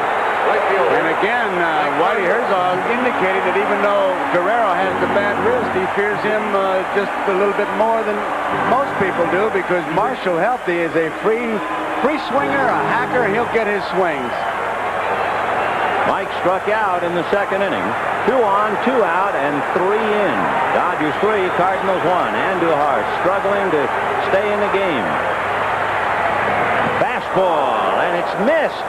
It wasn't fouled, and the runners move up 90 feet. Darrell Porter just missed it. Boy, that's a tough break for the Cardinals. Here it is.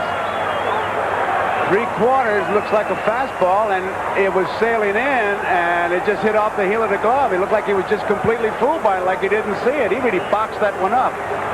Mike Marshall, in talking about tough pitchers to hit, Andujar ranks 1, and then Gooden and Sid Fernandez of the Mets are his 3 toughest pitchers to hit. The pass ball charged to Darrell Porter, and Dodgers at second and third with 2 outs. 3-1 Dodgers. That, of course, erases the strategical effect of the intentional walk to Guerrero. It takes away a force play.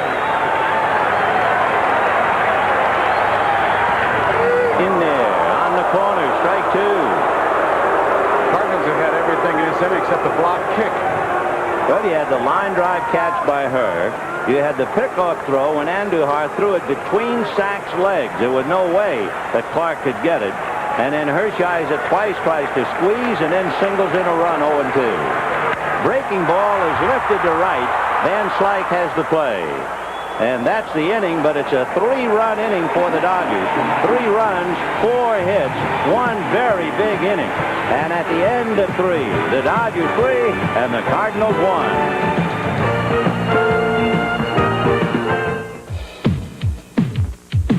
When the going gets rough, you need a tough 4x4 like this, the 86 Ford Ranger STX. This year, only Ranger offers this new electric shifting system. You just punch a button at any speed and shift from 2-wheel to ground-grabbing 4-wheel drive. And talk about power. Ranger's new 2.9-liter V6 has the most horses of any small truck. The tough 86 Ford Ranger 4x4. Get 8.8 financing on 86 Ford Ranger now. Teamwork, people working together. That's what it takes to achieve a difficult goal. For the people at Manville, the goal is this: to be America's very best supplier of quality products. Simple? Yes. Easy? No. Achievable? Well, the 21,000 people of Manville think so, and they're working together so you'll have the products you need when and where you need them. Yes, Manville is 21,000 people with one goal: to make Manville America's very best supplier. Wake up, fool. You got to think about what you're having for breakfast. I suggest a sandwich from Burger King. That light, moist croissant filled with eggs. Sounds yummy. Melted cheese. You can almost taste that ham, bacon, or sausage. Come on, man, get it. That flaky sandwich. Hey, 1 leg at a time, fool. Aren't you hungry? Good. Now go back to sleep. It's only 4 o'clock in the morning. The hot, flaky breakfast croissant at Burger King. Wednesday on St. Elsewhere. Stephen Craig Mark's son. Where is he? Just hold on, Stephen. St. Elsewhere. Clear. Unforgettable. Wednesday.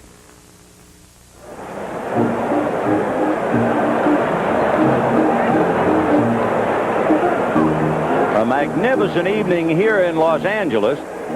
We had an 80-degree day, and it has just settled into a lovely summer's evening despite the time of year in October. But it was an October moment right now. Yeah, when the pumpkins are out and you wear funny faces. Andujar is the pitcher. Now, Hershiser got the big key hit. Now, he missed the bunt attempt, the squeeze bunt, to squeeze it home. And that's a 2-strike pitch that he hits. And the thing that's frustrating is, why does the ball even that close to where a pitcher can get a bat on it? Because when you get 2 strikes on the pitcher, it's just, unless he's an exceptional hitter, right-handed or right-hander, you throw him that big breaking curveball. Well, here's Darrell Porter, one hopper right at Sachs. Now, that's a little bit of a surprise, too, considering Hershiser made such a long trip around the base paths, and we were talking about whether he'd be a little wobbly, and Darrell just went up and hacked immediately. Wouldn't even, maybe even bunt on him, make him move around, do something. Well, of course, he staggered when he left, Hershiser did, but then you come up with a 3-run, 3-1 lead, and, you know, it's the side trip to Lourdes. It's a miracle now. I feel fine, and everything is great. I was a little surprised last night because it had been mentioned about Fernando having the ankle, that they didn't bunt, but now Ozzie tries. Now, I would certainly try to bunt a couple of times to see whether Hershiser would get rubber-legged or not. It is 3-1 Dodgers, top of the 4th inning. Ozzie Smith with Joaquin Andujar on deck. If nothing else, the bunt pulls the infield in and it gets people moving. It breaks up the defense. Remember, Ozzie got a base hit when his ground ball hit the bag, but it was a tough break.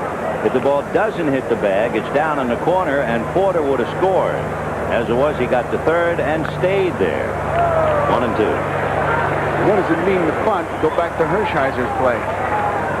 They don't play in that Ty Pendleton unless he had tried the squeeze bunt and fouled it off twice. Now he comes in a couple steps because they suspect that even with 2 strikes, he bounces it over the head. That was one of those artificial surface hits, but it was a hit. 1-2 to Ozzie, the man who strikes out about once every 22 at-bats. In fact, he's never struck out more than 49 times in an entire season. So when you get 2 strikes on him, your job isn't even close to being done. So it'll be an interesting battle here. 1-2.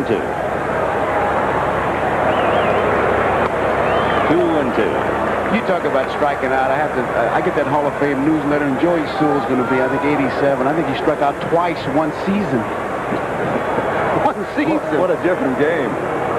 Breaking ball is going to be hit up the middle, and Duncan short hops, throws too late. You can't get Ozzie hitting left-handed on that play, but it was an excellent try by Mariano Duncan, and evidently, despite the bad foot and the bad knee, he was able to cover the ground and get there. Well, he's one of the 2 fellas we expected to put on his show tonight because of Hershiser's pitching, and he had just about got Ozzie. But as you mentioned, Vin, you just don't get him left-handed. And it goes the same for Coleman and McGee from the left side. They pick up that step or 2, and it's just enough to make the difference. Look at him stretch out, and he's got himself a base hit. Remember we told you he's unpredictable? Look at Andujar. He's now going to bunt right-handed. His first at-bat, he was swinging left-handed. No, he was taking left-handed. He struck out. He took it all the way. He took it left-handed. Why do you blame left-handed? Ozzie Smith at first. Top of the 4th inning, 3-1 Dodgers. The incredible Joaquin man. That's Andujar. I guess he's a better bunter right-handed. Foul. 0-2. Ozzie Smith has stolen 31 bases this year. 25 out of 30 going to second, and 5 out of 6 going to third.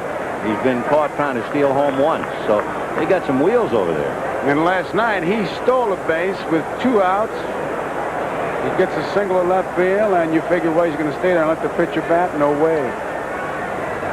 No balls and 2 strikes to Joaquin Andujar. We said the Cardinals have 6 switch hitters in the starting lineup, but we didn't know one of them would switch during the game against the same pitcher. Here he is. And he bunts in the air. They're going to let it fall. They want to get Ozzie Smith off the bases. Now they throw to first and double up Andujar. The incredible Joaquin man.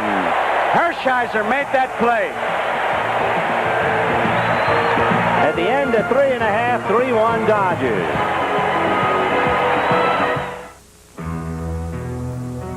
There are lots of new things going on in healthcare. And this new healthcare can be good if there's someone who really cares for you. That's why nearly 80 million people carry the Blue Cross and Blue Shield card. But this message isn't for those who do. It's for those who don't.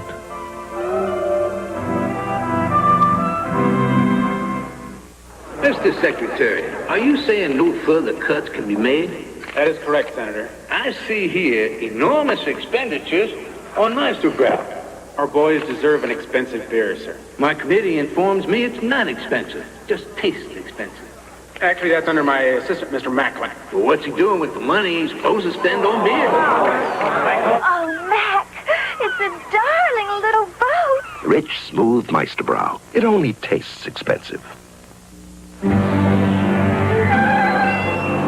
This year, 1 out of every 6 cars will need to have its brakes repaired. That's why at Midas, we offer a free brake inspection. If your car needs work, you know it's being done by experts. 500,000 people a year have their brakes fixed at Midas, and we're glad to have the business. But more important, we appreciate the trust. Trust the Midas touch. Hershiser on the last pitch throws it across the seam, high and in fastball. Endahar pops it up. Now watch Hershiser take charge, and he gets a lot of help. Socha starts saying second base, second base. He about throws it away, and it's an easy double play. Now you wonder what happened to Endahar. There's nothing he can do. Here's another replay of it. Watch what happens. It's high and in, and down he goes. It was actually a knockdown pitch that he bunts, a high and in.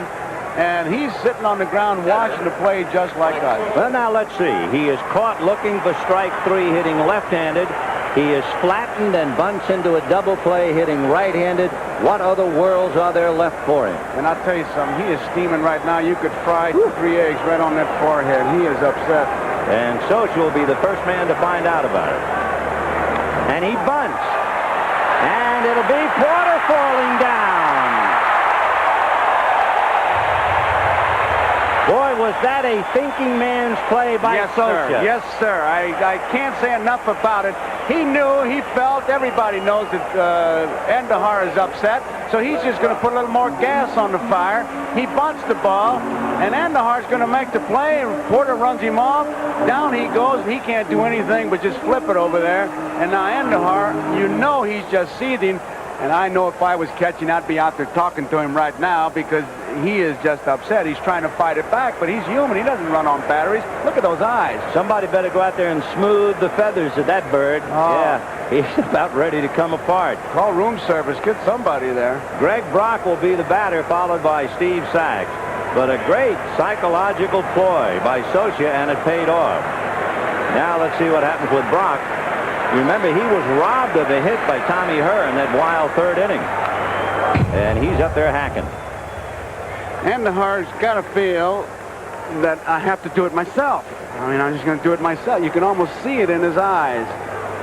Because everything that could possibly happen to the guy has happened. I mean, everything. That average of Brock, very consistent. He's hit exactly the same at home as on the road. 0-1.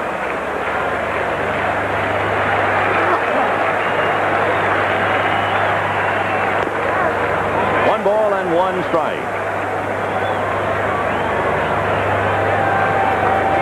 Cardinals got a run in the 3rd. McGee singled, Herr walked, and a wild pitch scored McGee from second base. And then the Dodgers came back with an even wilder 3, and there's a drive to right, away back and gone.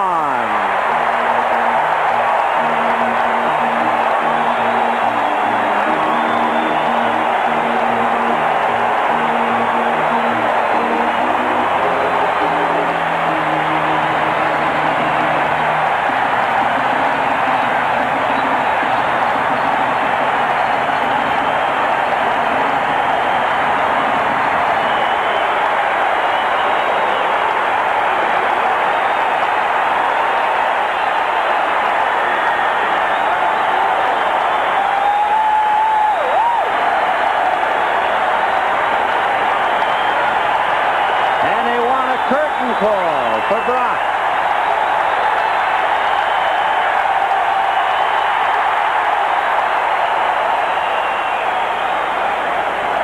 Sachs, who has no sense of theater, stayed in the batter's box and took a strike. He would not be your critic for the American theatrical scene.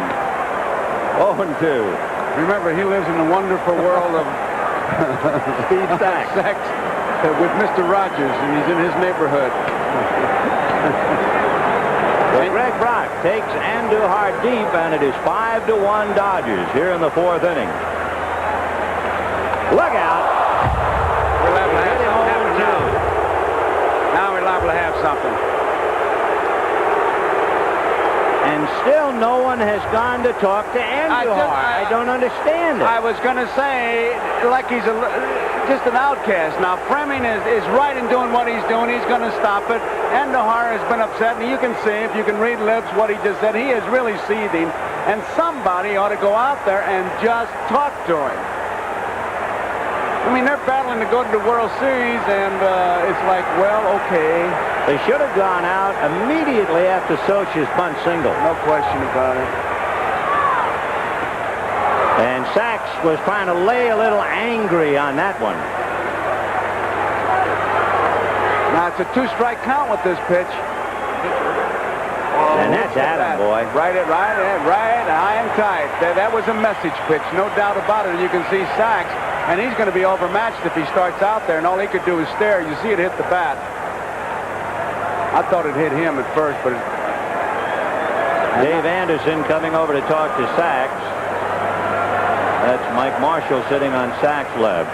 And the batter is Oral Hershiser. By the way, just to give you an idea what it's like life in the big league, that 0-2 knockdown pitch was a fastball that was clocked at 91 miles an hour. And he bunts. And it'll be Pendleton. And make the play. Boy, are they trying to do everything but pin a tail on Andujar psychologically. And the Cardinals haven't done anything really to try and hold him together. even with making it out, and Duncan will take plenty of time. He's not even on the on-deck circle, as they're going to give Hershiser a chance to get back to the dugout. Even with the out, it's enough to keep Andujar rattled, which is what you're trying to do. You know, I wonder, too, and of course we don't see that much of Joaquin Andujar. He could be a pitcher who hates to have people come to the mound. And maybe during the course of the year that he won 21 in his two magnificent years back-to-back, maybe the Cardinals have gotten into the habit of leaving him alone. Well, not in that spot. I can't buy that at all. Well, I'm just giving you a thought. No, I'm just saying. In fact, I'm trying to give them help. There you saw that 92-mile-an-hour fastball, and you can see Sachs staring him down. It was high and tight. In a spot like that, Vin, it's not just trying to win friends and influence people. You're just trying to break the mood is all you're trying to do. As I say, when Hershiser up with 2 strikes, I'd have pitched out to break the mood, anything, because you could feel it building, and they just let it build. Here's Duncan 0 for 2. Grounded to third, fly to center. And a baseball is a game of emotions, too, oddly enough. And it's not just physical. I mean, it's an emotional kind of thing. You have to get involved. If you're going to play this like you're playing for a keg of beer, forget about it. 0-2 the count. When the Cardinals come up in the 5th inning, they have Vince Coleman, Willie McGee, and Tommy Herr. And Brock still relishing a 2-run home run as he talks to Bob Baylor. That's Len Matuzik on his left.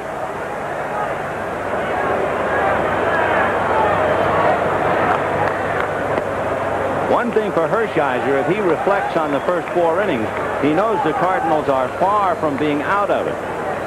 They have had men on base in every inning. He has not retired the side in order. They've touched him for 5 hits and 1 run. That will take care of Mariano. That's a half a dozen strikeouts for Joaquin Andujar, but small consolation. 5-1 Dodgers. We'll be back after these messages from your local station. Wednesday on Helltown. He's a criminal. I would never hurt nobody. Robert Blake hits the streets to save his friend. Jump, Stumpy! Will a desperate gamble lead to tragedy? Wednesday. There's a new name in ultra-small cars. A name that stands for fun. Available exclusively from McDonald's, each at a special price with any food purchase. McDonald's Fast Max. 4 sporty models for your children. A different car each week. Pull a Fast Mac back once, it hugs the straightaway. More than once, it turns, it spins, it pops, wheelies. Get your hands on the true spirit of ultra-small cars. Fast Max. Then give it to your children. Oktoberfest at H-E-B means fresh pork on sale, including Boston butt pork roast, ideal for dinner, sandwiches, snacks. A money saver at 89 cents a pound. And October means crisp, delicious apples. So good, so sure to please every member of your family.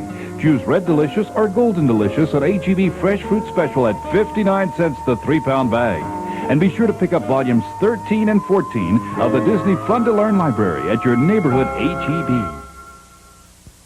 Hurry! Furrow Building Materials grand opening of its 2 newly remodeled stores ends Saturday. Save now on this 52-inch Hugger ceiling fan with 4 cane blades, just $59.99. This better-built pre-hung storm door with self-storing panel now just $36.88. And now's your last chance to register for the Something Special to Europe sweepstakes. Winners fly American Airlines to Cologne, Germany, and stay at the beautiful Dome Hotel. Come celebrate now. Saturday's the last day for grand opening savings at Furrow. Don't do it yourself without us. Furrow. Jeopardy! Weekdays at 5 on 36. Game 2 of the 1985 National League Championship Series is brought to you by your Firestone retailers, coast to coast. Come on, America, drive over to Firestone. And by your Blue Cross and Blue Shield plan, who reminds you to carry the caring card.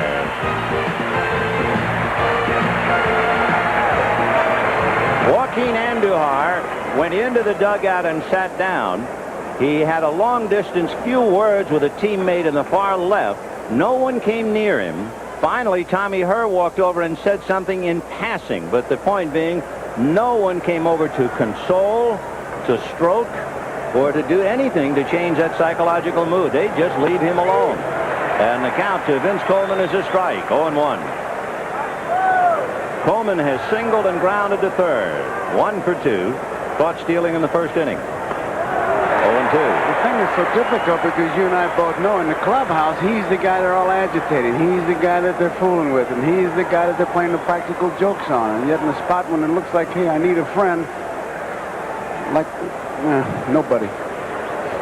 0-2. Little ground ball, heat on Duncan to get Coleman.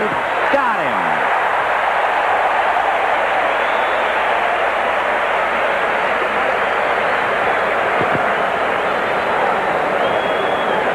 Duncan makes a good play because he knows he's got the speedy Coleman, and he got something on that throw and just does get him. Good play. And Coleman is really letting out. That ball's not hit that hard. He knows he's got a chance for a base hit. Gets down the line in good shape. 1 away in the top of the 5th inning, and Willie McGee aboard on an error. Single to left, a big chopper to the right of Sachs. He stays with it, throws him out.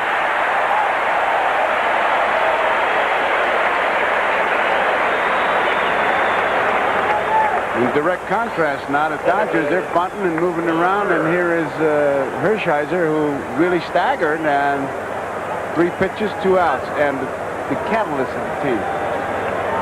Tommy Herr will be the batter, and Herr is taking his time before coming up to the plate, like a leadoff man, perhaps, trying to give Andujar a few more moments rest in the dugout.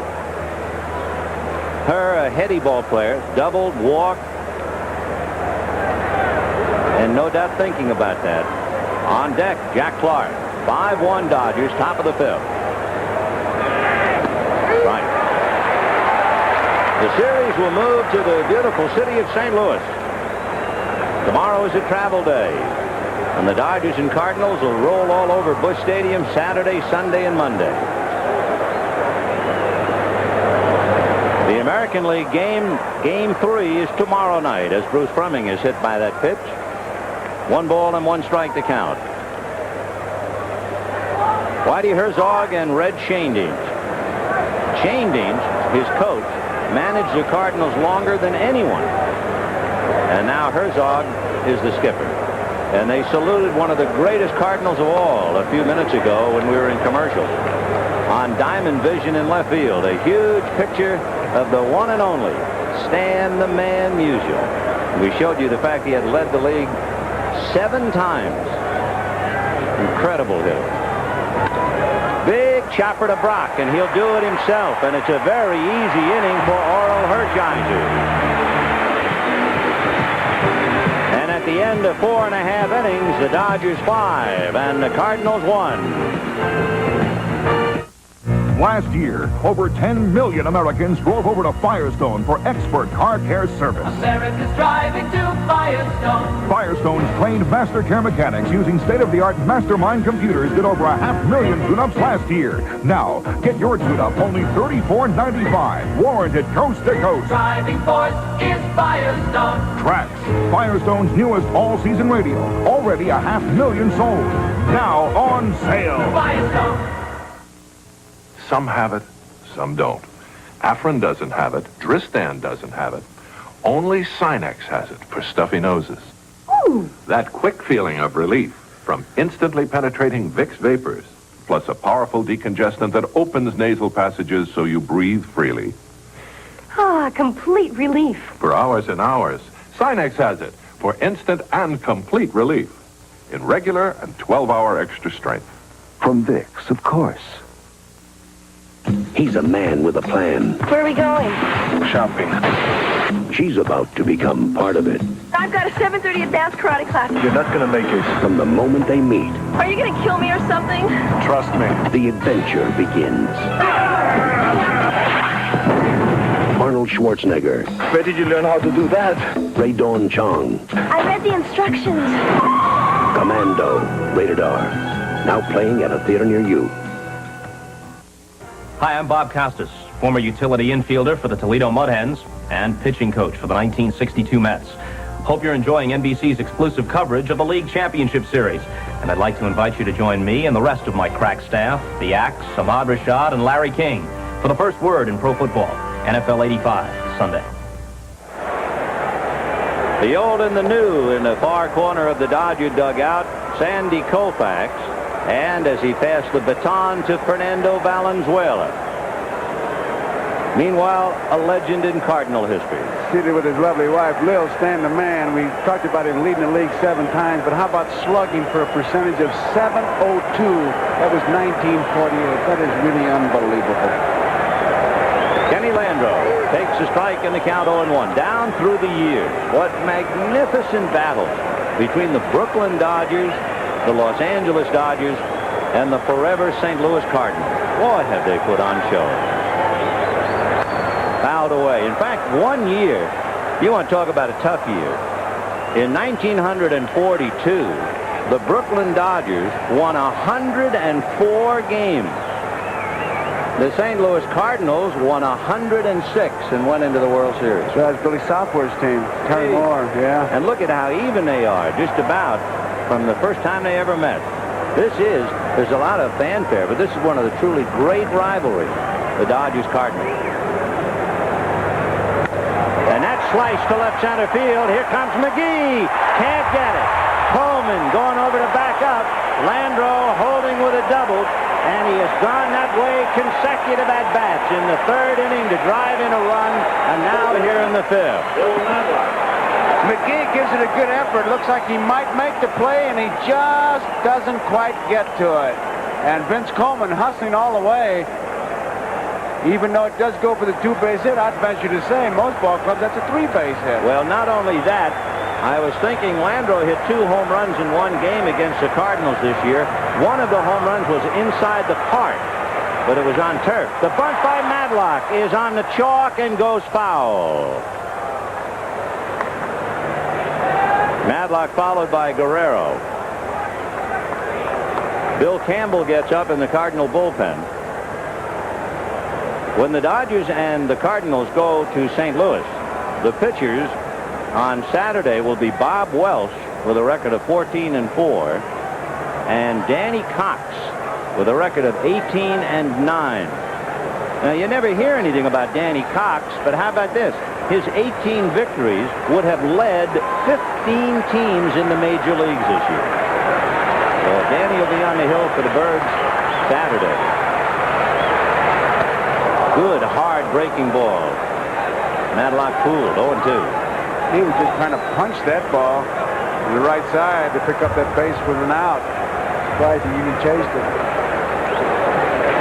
So first he tried to bunt, then he tried to go with the breaking ball and the count 0-2.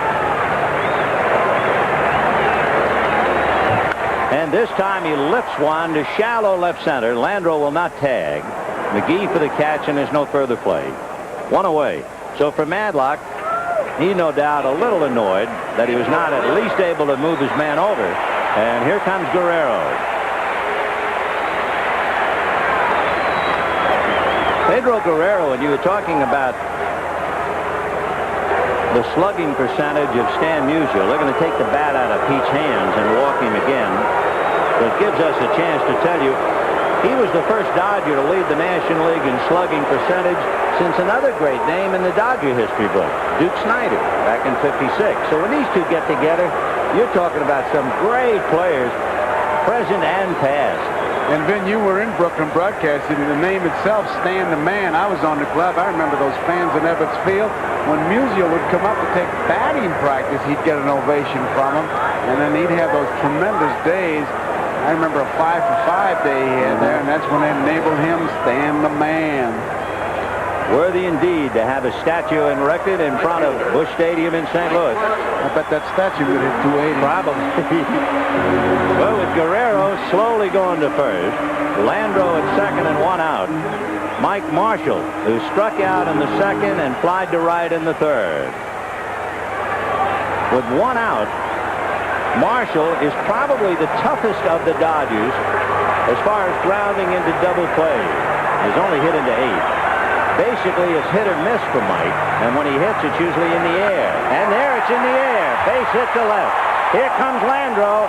Here comes Coleman's throw, and it's a poor throw, and that allows Marshall to go to second with Guerrero at third. 6-1 Dodgers.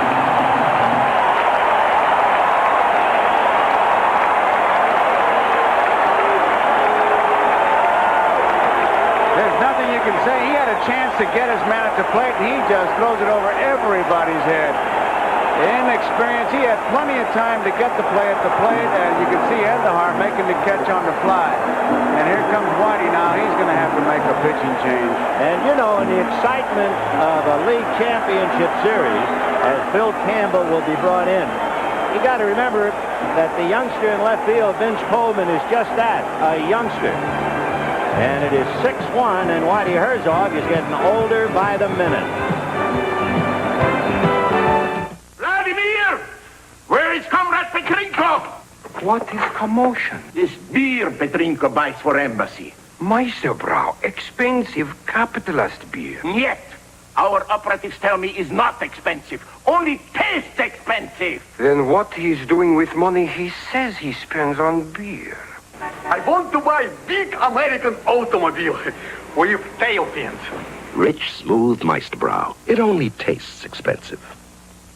And you wonder just how long Whitey will go with that. Well, you have to repeat. You know, he goes a long way with his players. They got him here. But you have to wonder, what are his options? And he's going to have to make that tough decision. Borsch's last time out pitched pretty well. With first base open because of that overthrow by Vince Coleman, which is really a killer, Whitey Herzog has to bring in a left-hand pitcher to walk a left-hand hitter intentionally and then get another left-hand hitter, Brock. One thing the Cardinals have done very well all year on defense is to keep the double play in order, and they have not done that, and the Dodgers are taking advantage of everything. The Dodgers are playing wide open. They really are. We mentioned earlier that Brock had hit home runs against everybody but the Cardinals and the Giants. And, of course, now you can scratch Cardinals. Brock this year has hit 2 grand slams. He hit a slam against Al Holland at Pittsburgh and a slam against Steve Shields at Atlanta. The Dodgers hit 6. 0-1. Line drive at Horton. He goes to Pendleton, and they double up Guerrero. And they're out of the inning on a line drive double play. And at the end of 5, the Dodgers 6 and the Cardinals 1. And Brock mutters about the line drive, good for 2 outs. Last year, over 10 million Americans drove over to Firestone for expert car care service. America's driving to Firestone. Firestone's trained master care mechanics using state-of-the-art Mastermind computers did over 500,000 tune-ups last year. Now, get your tune-up only $34.95, warranted coast to coast. Driving force is Firestone. Trax, Firestone's newest all-season radio. Already 500,000 sold. Now on sale. Firestone. Just about any personal computer does a better day's work with the help of an IBM Pro Printer. The Pro Printer produces high-speed drafts and clear graphics. It prints with near letter quality and turns out single sheets and envelopes without removing the computer paper. Best of all, the Pro Printer costs less than $550. For a better day's work, get the Pro Printer from IBM for the finishing touch. When you're 100% pure beef. The beef goes on. When you're sear sizzled, lean and juicy. McDonald's beef goes on. Your great beef taste goes on and on. You're all beef, your beef, lean and hot. So your big beef taste just won't stop. It's a good time for the great taste of McDonald's. The beef goes on. Coming this November, Academy Award winner George C. Scott gives an incredible performance as one of history's most fascinating men in Mussolini, The Untold Story. A New York boy, 26-year-old Ricky Horton, born in Poughkeepsie and lives in Hyde Park. Watch him come of age in a tough spot. He was checking the runner at third, determined he fires, and I watched the reaction not only of him, but look at Porter. Porter jumps up and says, hey, he's got it now, let's get a double play. And it was an easy double play once he made that fine play. Keep in mind that when a line drive is hit back to you, you start off 60 feet 6 inches. With your follow-through, you're about 55 feet from home plate. Once again, we'd like to remind our viewers we'll be selecting the NBC Light Beer from Miller Player of the Game at the conclusion of the ball game. It is far from over. A lot of baseball left. We're just going to the 6th inning. And you have Jack Clark, Andy Van Slyke, and then Terry Pendleton. For Andujar, he went 4 1/3 innings, allowed 6 earned runs, 8 hits, 2 walks, and he had a half a dozen strikeouts. That was not an intimidating pitch. It wasn't even a good fastball. 1 ball and no strike. Tells you something about Andujar, too. He's still on the bench, Rudy. On the hands, ball 2. 2-0. Andujar had beaten the Dodgers twice this year without a loss.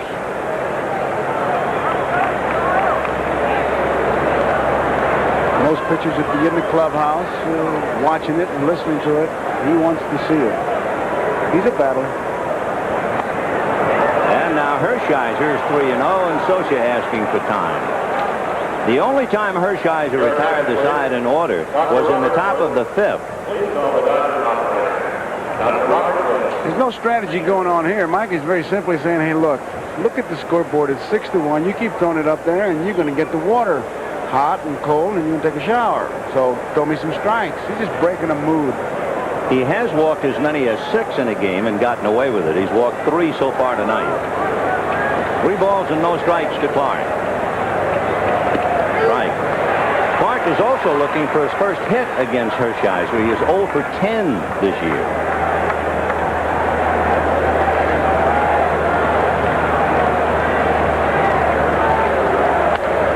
Looks like he's going to get it. Clean single to center for Jack Clark. Leading off matters in the 6th inning. Now the batter will be Andy Van Slyke. Andy Van Slyke. Brock wanting to know if he should play halfway or what, and they're going to play behind him. Jack Clark, in case you wonder, having seen that move, has stolen 1 base, and more importantly, has been thrown out 4 times. Well, you can understand, besides the left-hand hitter, why Brock is off the bag. Van Slyke out on a good play by Marshall in the 2nd inning, walked in the 3rd, ball 1. Ken Howell, the right-hander, and Rick Honeycutt, the left-hander, get up in the Dodger bullpen. Because Hershiser has made a lot of pitches tonight and has never really given you the feeling that he is in complete command at all. Strike, 1-1. In talking to the Dodger coaching staff, they don't, and Lasorda himself says, I don't worry too much about the pitches. It's how he pitches. He's made 85 pitches. If he gets the ball up, or they start hitting a lot of fly balls, that's when I worry. He's completed 9 games this year. And there's There's a drive to right, but Marshall got a good jump. I don't think he gets that jump, and now he's going to try for the double play, but couldn't do it. Been hard to pick that ball up back in the first 2 innings, but now that it is dark, it is almost 7:45 here. He was on the move immediately. 1 out, Terry Pendleton, the batter. We talked about it, Joe and I, all during the season, about a stat that could very well come into meaning. It's called quality starts. It only applies to starting pitchers, but it tells you more than complete games or wins and losses, because so many things get into wins and losses.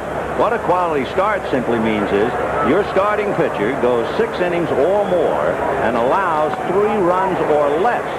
So what he's really doing is your starting pitcher is keeping you in the game.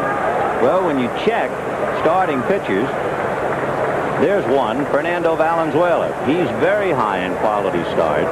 Dwight Gooden is best in the league in quality starts. And then you get to Hershiser and Andujar to follow the point.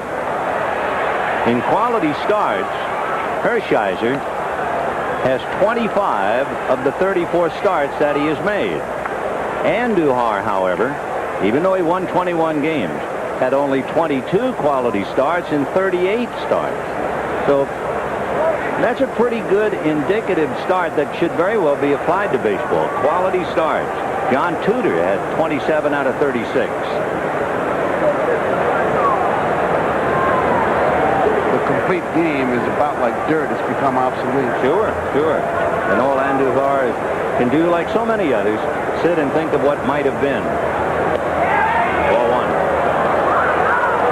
Pendleton was a little late in reacting. And Socha was hoping to use him as a screen to try and even make a bluff at Clark. Boy, Pendleton just did get out of the way. 1-2. Squirted off the end of the bat. Madlock will have to go to first, and down to second base goes Clark. That thing looked like it came out of the end of a hose. Little ground ball to third. Looked like the big breaking ball. It was out of the strike zone, and Pendleton hit it right on the end of the bat, and she just snaked her way down there. That's always a tough play for an infielder. Now the batter is Darrell Porter. Walked in the second inning, grounded out in the fourth. He is 1 for 4 for the year against Hershiser. Remember, he was on the DL twice. And Porter will be followed by Ozzie Smith, who hits Hershiser very well. So this is a key at bat with 2 out. Porter trying to extend the inning. Ozzie has 5 hits in 10 at bats against Hershiser this year. So Porter somehow has to extend the inning.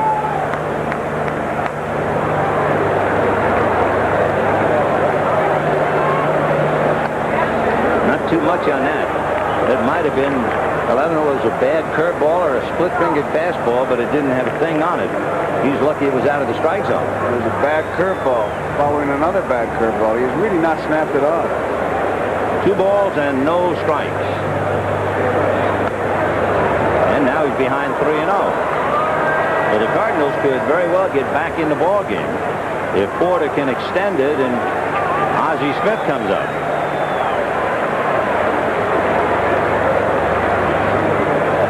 To Darrell. They let him swing 3-0 in the second inning. We'll see what they do this time.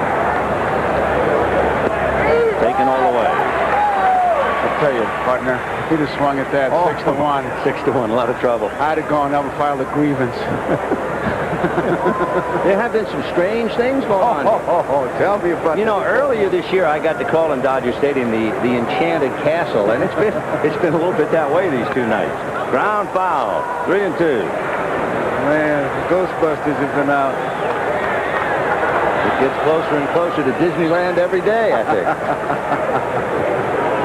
3-2 to Darrell Porter. 2 down, Clark at second. We're in the top of the 6th. The Dodgers 6, the Cardinals 1.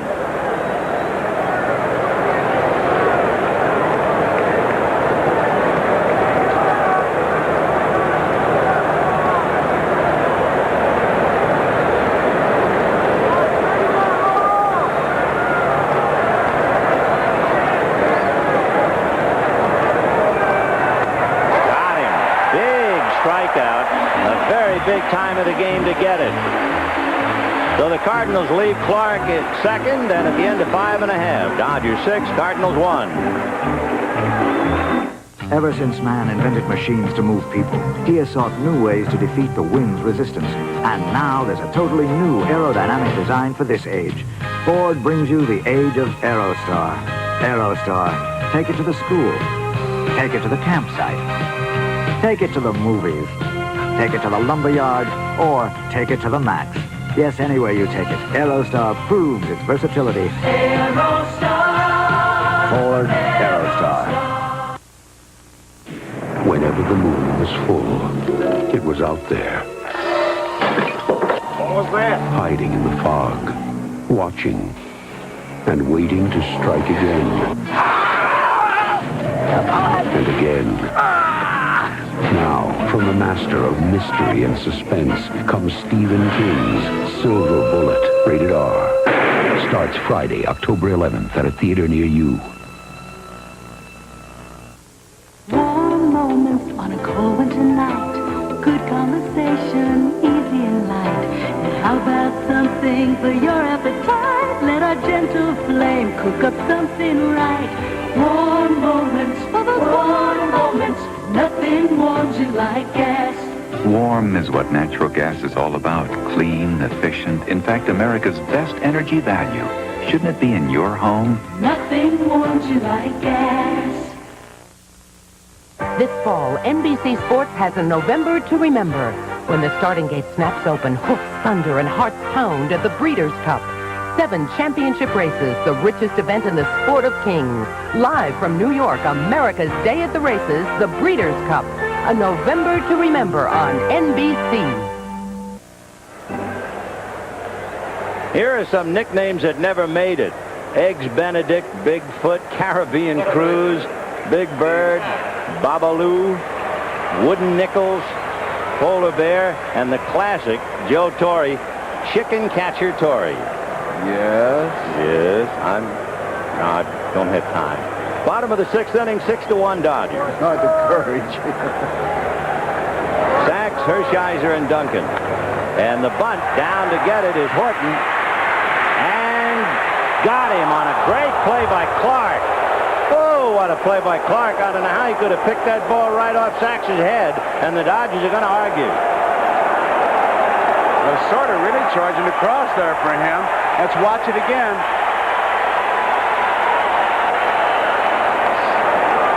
Horton makes a good play. Look at Clark. He looked like he took it out of his ear like a magician. McSherry and Lasorda arguing, and that's a group. Yeah, that's a full-size picture.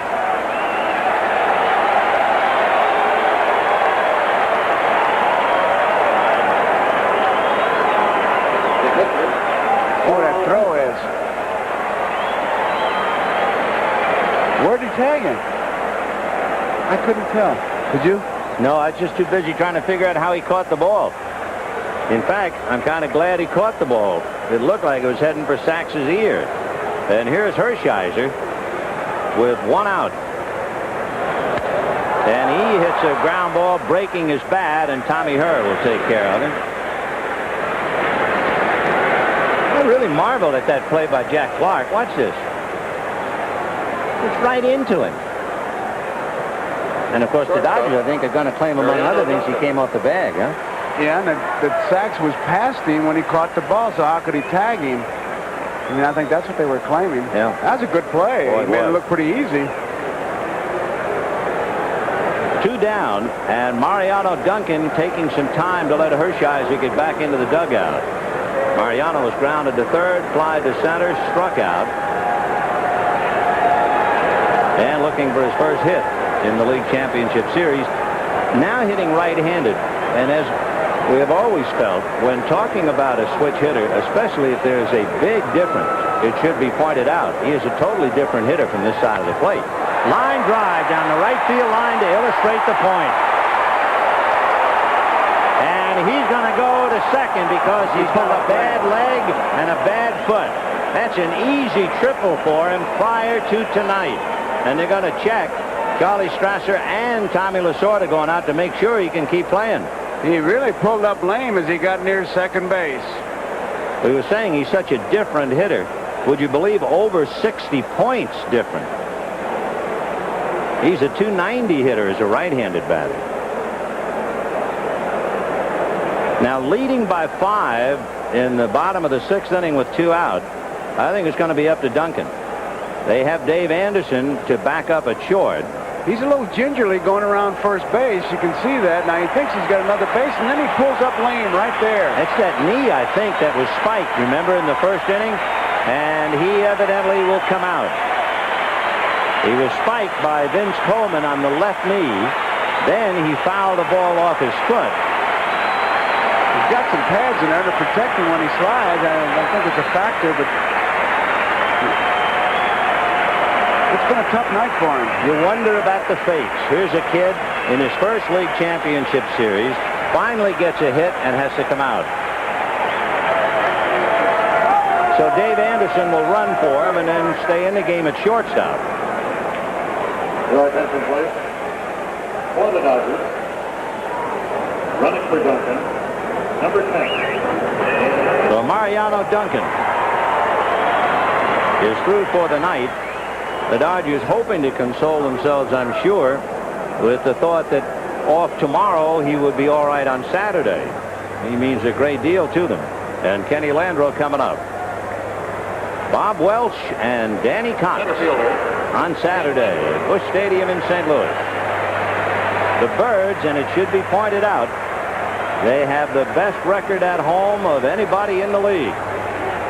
So the Dodgers could very well be more than walking into an aviary when they go to Busch Stadium. It could be a lion's den.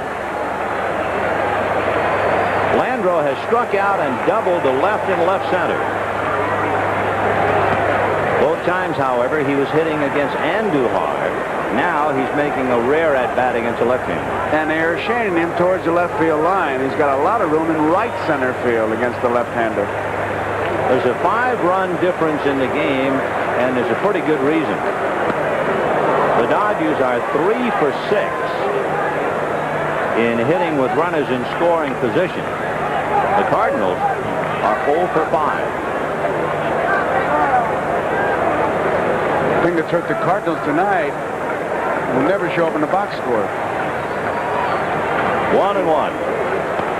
That bad kickoff of Sachs seemed to be the beginning of the end. That was the leak in the balloon for Andujar.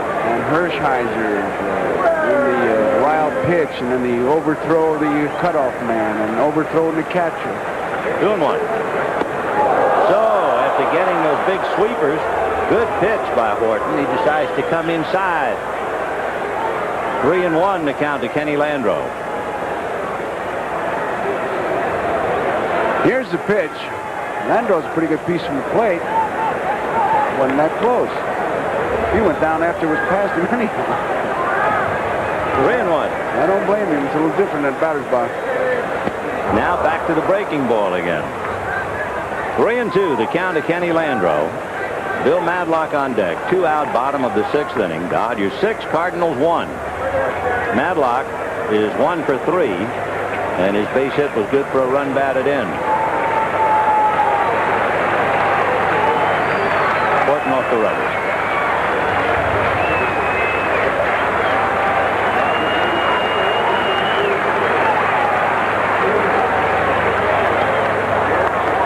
So he has walked Landreau. And that's really got to frost Whitey Herzog. To walk the left-hand hitter, and now you get Bill Madlock, and it has frosted Whitey enough to bring him out of the dugout and make a change. Bill Campbell has been down there in the bullpen, and he'll be coming in. 6-1 Dodgers, 2 out and 2 on, bottom of the 6th. Sure, trailing suspects through back streets and dark alleys is dangerous work, but it's worth it. Because after cracking a tough case, I open one of these, a light beer from Miller.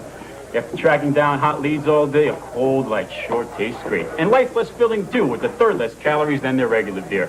And you can't afford to get filled up in this line of work. Rossini. Good news, lady. Found your dog. Light beer from Miller. Everything you always wanted in a beer. And less. There's something special on the horizon. American Airlines Ultimate Super Savers. Incredible low fares to over 90 cities throughout the continental U.S. and Canada. Discounts up to 70%. Fares from $44 to $151. Call American Airlines for an Ultimate Super Saver before another day passes you by. We're American Airlines, something special in the air. Have you driven a Ford? Ford dealers present 8.8 Plus. 8.8 annual percentage rate financing on 86 and 85 Tempo and Escort, both when equipped with manual transmissions, plus tough new 86 Rangers and sporty 86 Bronco 2s. Plus, a special lease offer on all 86 and 85 Ford cars and light trucks. 1986 is off to a great start with 8.8 Plus at Ford dealers now. The following message is furnished by Major League Baseball in cooperation with the Players Association. As a ball player, I make plenty of decisions every game, but the best decision I ever made affected my entire life. I decided to give up drugs, and for me, it was a life-saving choice. As a young person, you make decisions every day. Don't let drugs ruin your future. Make the right choice. Say no to drugs. Baseball cares about you and your family.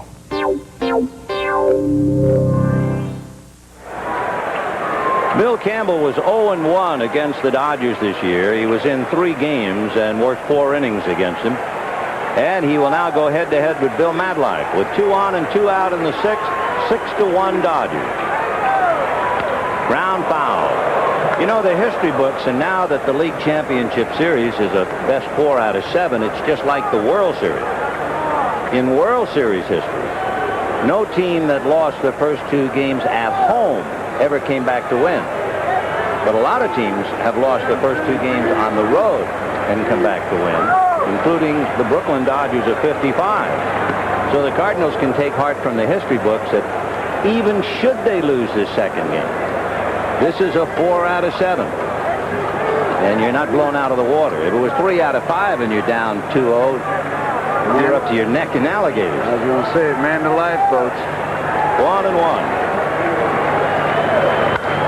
Line to center, sinking base hit. McGee is going to come after the plate. Here comes Anderson to score. 7-1 Dodgers. The key, of course, was the left-hander Horton walking Landro. And the Dodgers now are 4 for 7 in hitting with runners in scoring position. Madlock hit almost .390 for the Dodgers with runners in scoring position this year. And all Whitey Herzog can do about now is wish he had a lot of things back that occurred tonight. So Glad Dog, as they call him, gives the Dodgers a 7-1 lead. And the batter is Guerrero. Landro at second. The run, of course, is charged to Horton, as Anderson brought it in, running for Duncan. Guerrero walked twice intentionally, struck out in the second inning.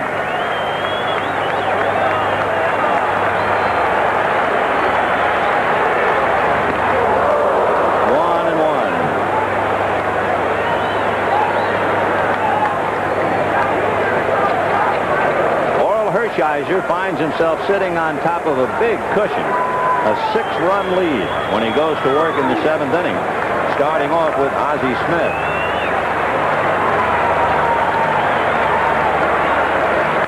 Fastball hit into left field, base hit. Here comes Landro to score. 8-1 Dodgers.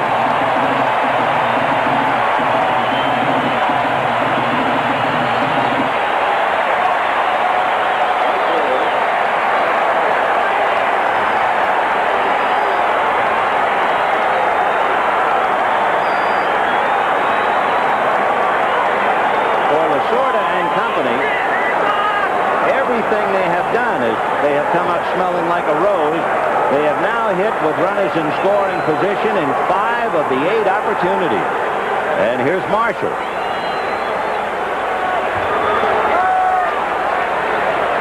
Breaking ball. Interesting thing, too, about Guerrero. Bad wrist and all. Pedro had only 6 RBIs from September the 7th to the championship series. And he's picked up 2 in 2 games. Foul ball. 0-2. In this game, the Dodgers have taken advantage of every situation. They've made some breaks, and whatever was there, they took. They have not left anything for the dogs. Lasorda leading 8-1 now. 8 runs, 11 hits for the Dodgers. 1 run, 6 hits for the Cardinals. We're in the bottom of the 6th.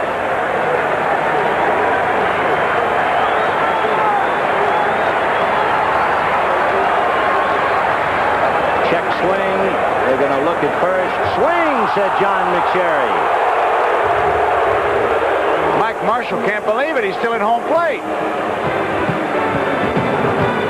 It's a 2-run inning. It's 8-1 Dodgers at the end of 6. We'll be back after these messages from your local station. Imagine a show somewhere between Knight Rider and Miami Vice.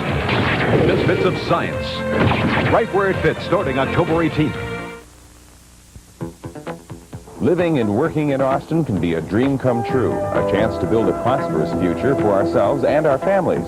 But growth has its problems, too. Problems we face every day. There's a lot to be said about Austin's growth, and a lot that needs to be said. I'm Bob Holland. Tuesdays and Thursdays at 10 on News 36. Tanya Cook and I will look into Austin's progress and its problems.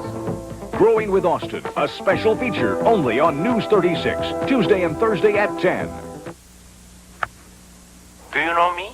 This may seem puzzling, but you know me by sight and by sound. You know my TVs, my stereos. But to be really wired in, I carry the American Express card. As a chairman of Sony, I expect great reception. To apply for the card, look for an application and take one. The American Express card, don't leave home without it. When you're building something yourself, quality is very important. Cedar Wholesale Supply has genuine western red cedar and beautiful redwood, the highest quality lumber to furnish all of your needs for fencing, decking, siding, or any other of your endeavors. The folks at Cedar Wholesale Supply can help you figure out what you need, and they offer it at reasonable prices. This week's special is 1x6 select California redwood fence boards for only $1.39. Visit Cedar Wholesale Supply, 4005 Warehouse Row, and start that project you've been planning. Dallas, weekdays at 3 on 36. Remember, after the game, stay tuned following local news, time permitting, for The Tonight Show, starring Johnny Carson, and Late Night with David Letterman, except on the West Coast and most Mountain Time Zone stations, where they'll be seen at their regular time. Night has descended upon Los Angeles. Gloom, I'm sure, has descended upon the city of St. Louis, but it's not over yet. Not the game nor the league championship series. We'll be in St. Louis for Saturday's game, the matchup again, Bob Welch and Danny Cox. Dave Anderson is at shortstop, having run for Mariano Duncan. It'll be Ozzie Smith, Steve Braun, and then Vince Coleman.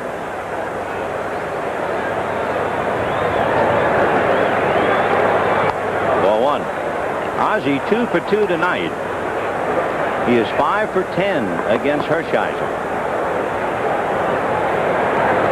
With Braun on deck, Jeff Lottie has been throwing in the Cardinal pen. Ground ball to Brock. He'll do it himself.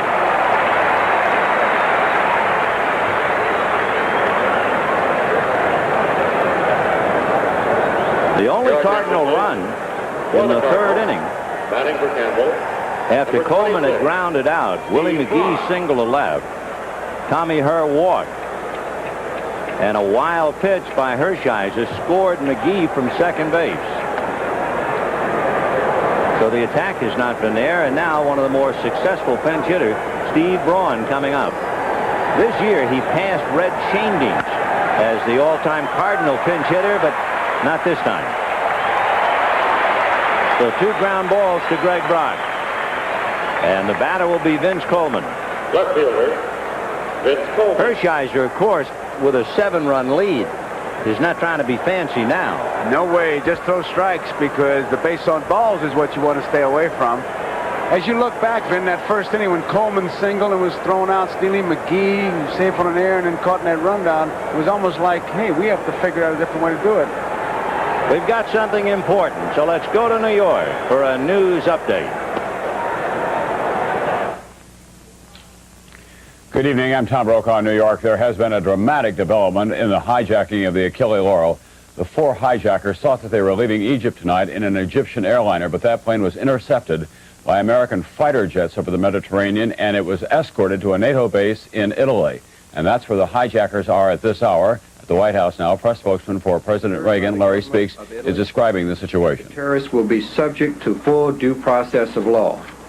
For our part, we intend to pursue prompt extradition to the United States of those involved in the crime. This action affirms our determination to see that terrorists are apprehended, prosecuted, and punished.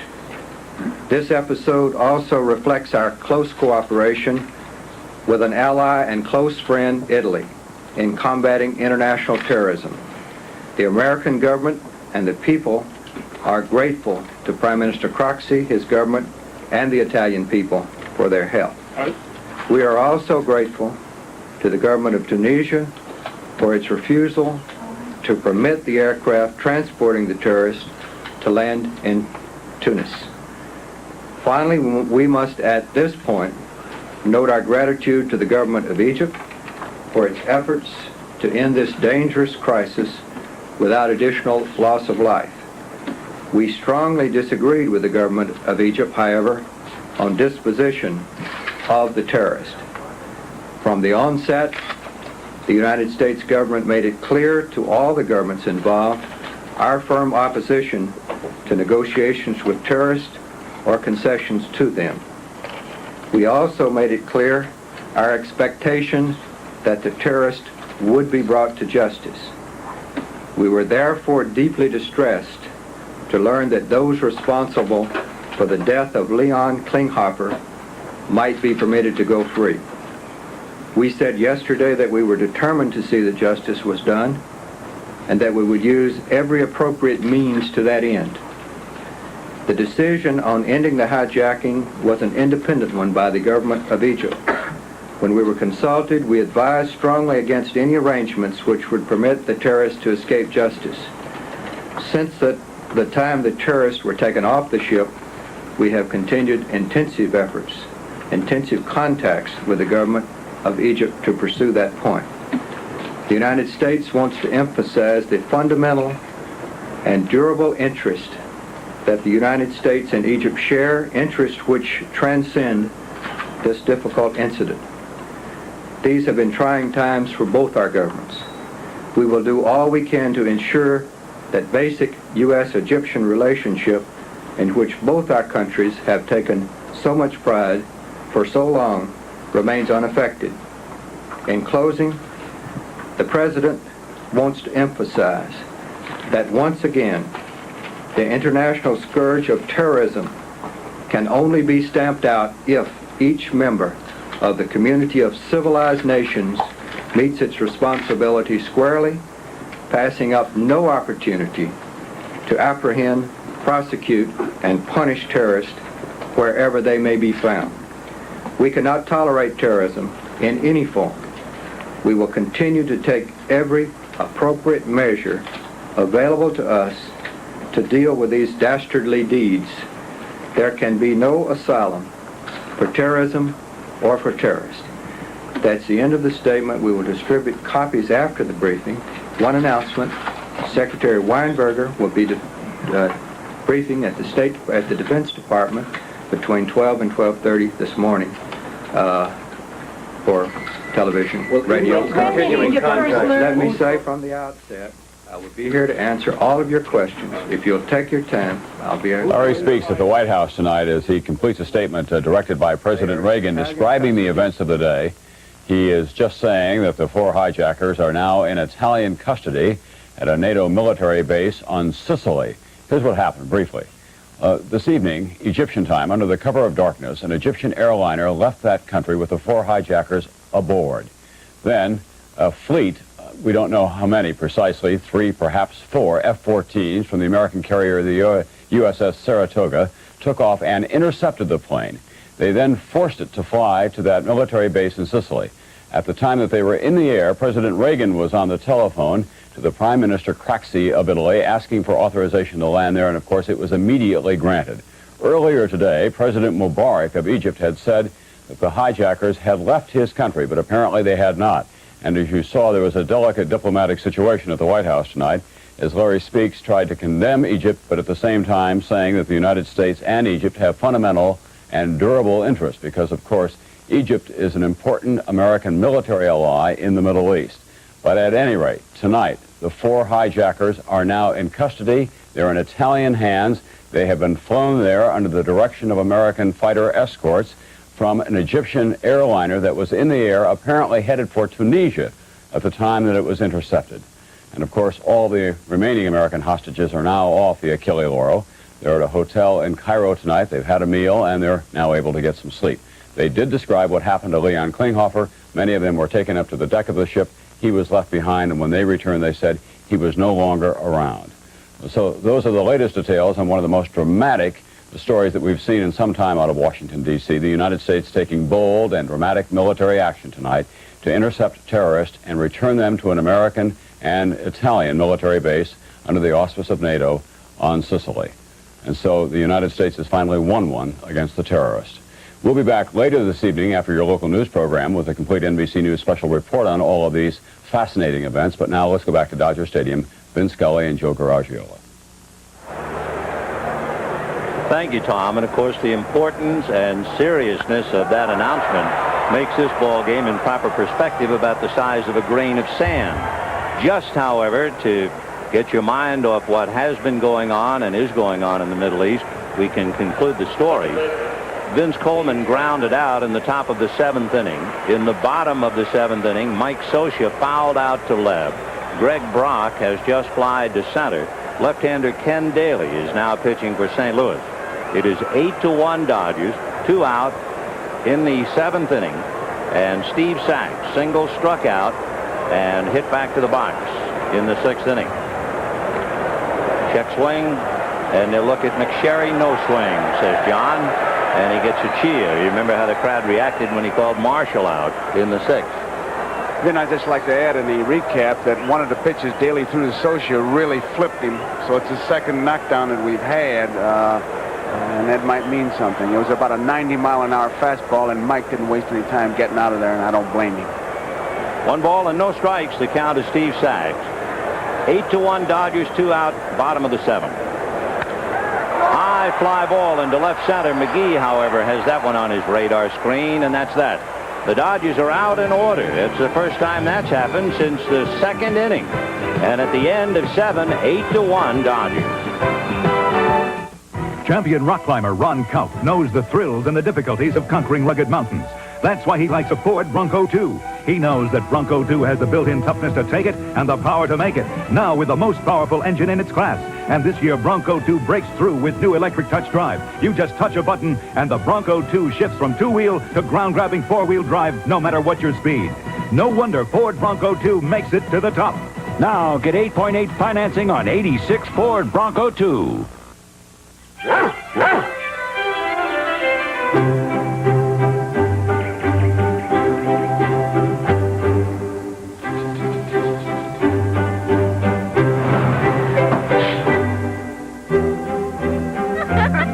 Banker is America's largest full-service real estate company. And these days, you don't get bigger unless you do it better.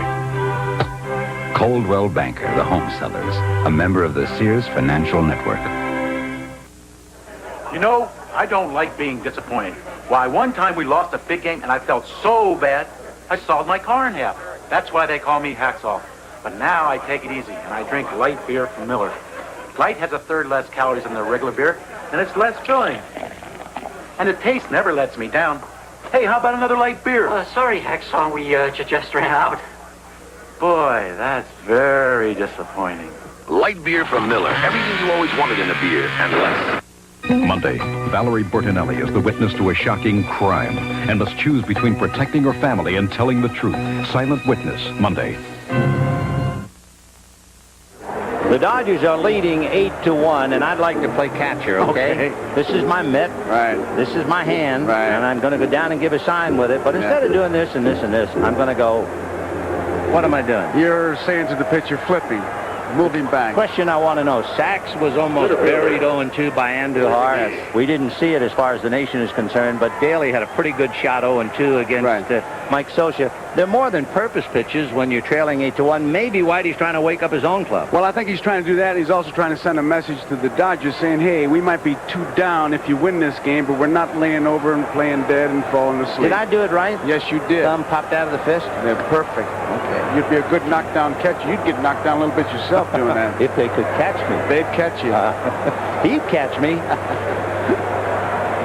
Willie, aboard on an error, singled and grounded out. Fouled away to count 1-1. Here's the pitch that you did not see because of the importance of the news story out of Washington. But watch this. So he and Sachs really got it close. Landreau was just an inside pitch. As I sit safely up here looking down. No, you were accurate. Landreau it just happened to be in the neighborhood, and he was going to make sure he got out of there. But Sachs and Scioscia, you can bet that was an overnight delivery. I mean, the message got there.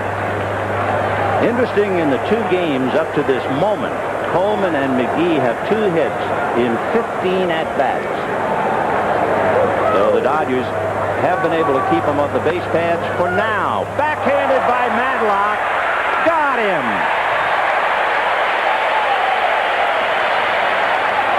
Madlock has been a different ball player since he left the Pittsburgh Pirates, I'll tell you that. Not only his hitting, his base running, his fielding, that is really a major league play. And he gets a tough man, McGee. You know what's really, well, look at it again, but I'll tell you something that I think is really incredible. That ball's by him and he gets it. You know, you're throwing out the league's leading hitter, right? The best switch hitter for one season in the history of the National League. Madlock making a brilliant play to get him. But here's the thing that's interesting. Willie McGee has had 59 at-bats against the Dodgers this year. And he's the league's leading hitter. They haven't walked him once. In 59 at-bats. You'd think somewhere along the line they'd say, well, we better be careful. They've been pitching right at him. Last night, Fernando just went right at him and then really neutralized him with the breaking ball. Remember, he struck him out on that screwball way out of the strike zone. He's hitting about 275 against the Dodgers, maybe even less than that now. That's about 75 points below his average against the league. So you can understand why Willie was quoted as saying, the toughest pitches for me are all the Dodgers starters. They have really done a number on him. He uses the word consistency. He said they are consistent. So we have 1 out in the 8th inning, but let's face it, it took a good play by Madlock to deprive him of a base hit. Tommy Hurd doubled, walked, grounded out.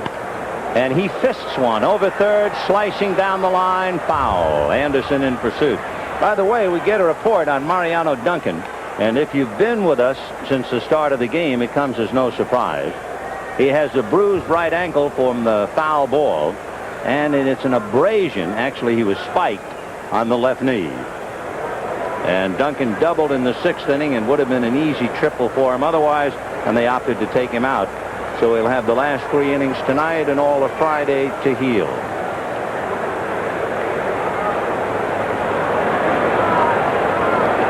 Here's Tommy Hurd with the count 2-2.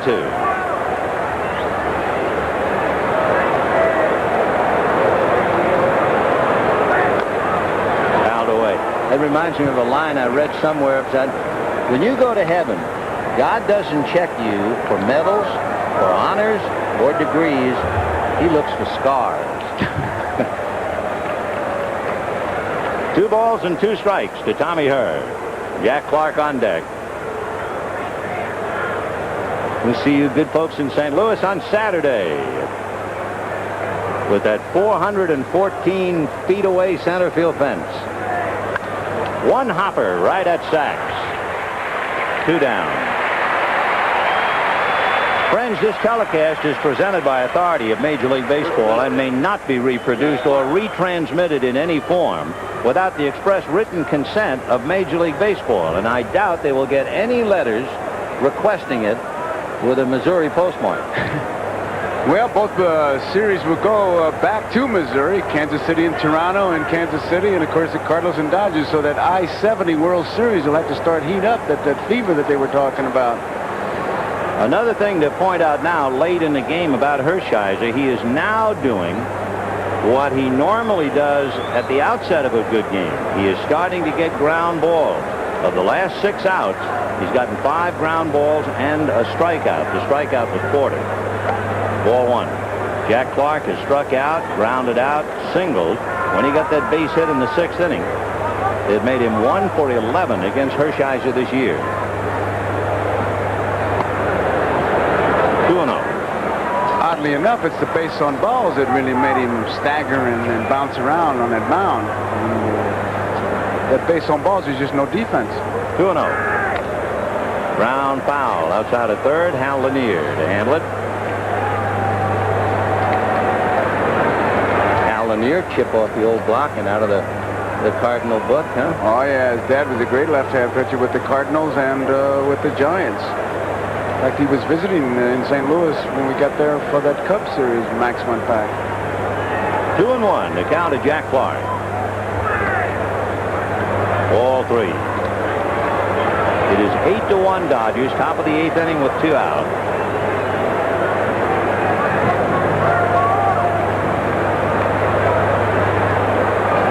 Tough night for Whitey Herzog on the right and his red Shandings. Breaking ball away, and that puts Jack Clark aboard with the walk. 4th walk given up by Oral Hershiser. Right fielder. So he's pretty much balancing his books. 4 strikeouts, 4 walks. And with 2 out, Andy Van Slyke. Andy, in the 2nd inning, took Hershiser deep to right. That's when Marshall made the big league outfielders play. Did a 360, turned his back on the ball, and then somehow picked it up at twilight time when it was so tough to see, and made the catch. Ground ball to Brock. So they will leave Jack Clark at first, and at the end of 7.5, Dodgers 8, Cardinals 1. One call from you sets Domino's Pizza in motion. One call does it all, that's fast. From that moment on, we do everything to make sure your hot, delicious, custom-made pizza is delivered to your door in less than 30 minutes. Does it all. Domino's Pizza delivers. Right where you want it to be. Domino's Pizza delivers. One call does it all. Who has expanded your TV picture by adding 4 new corners? It's RCA. Introducing RCA's picture window TVs. Sleek, slender screens with full corner-to-corner picture. They're all picture. All RCA ingenuity. And as pretty off as on. The new picture window TVs in new larger screen sizes from RCA. Technology that excites the senses. You're Melanie Sherwood, the famous actress. I loved your last picture, Miss Sherwood. You ought to win an award. No, 76 Gasoline should win the award. For our gasoline? For outstanding performance in the category of cleaning carburetors. Well, it is good. Good? It's superb, dear boy. It helped my car run smoother, idle better. Well, I guess it should get an award. And I accept. On behalf of 76 Gasoline, I'd like to thank everyone. Fill her up with spirit. My station attendant and all the little people. The spirit of 76. Bottom of the 8th inning, the Dodgers leading the Cardinals 8-1 due to the length of tonight's game. The Tonight Show starring Johnny Carson will not be seen. But we would remind you to stay tuned following local news for an NBC News special report, Caught in the Sky, followed by Late Night with David Letterman. Now on the West Coast, the Cosby Show follows immediately after baseball, then the NBC News special report and David Letterman starting at 11:30. Jeff Lottie if nothing else, and you might say, why in the world would Lottie be brought in an 8-1 game? Herzog has to get his men sharp. You have to make the most out of a bad game. And Jeff Lottie has had a big year.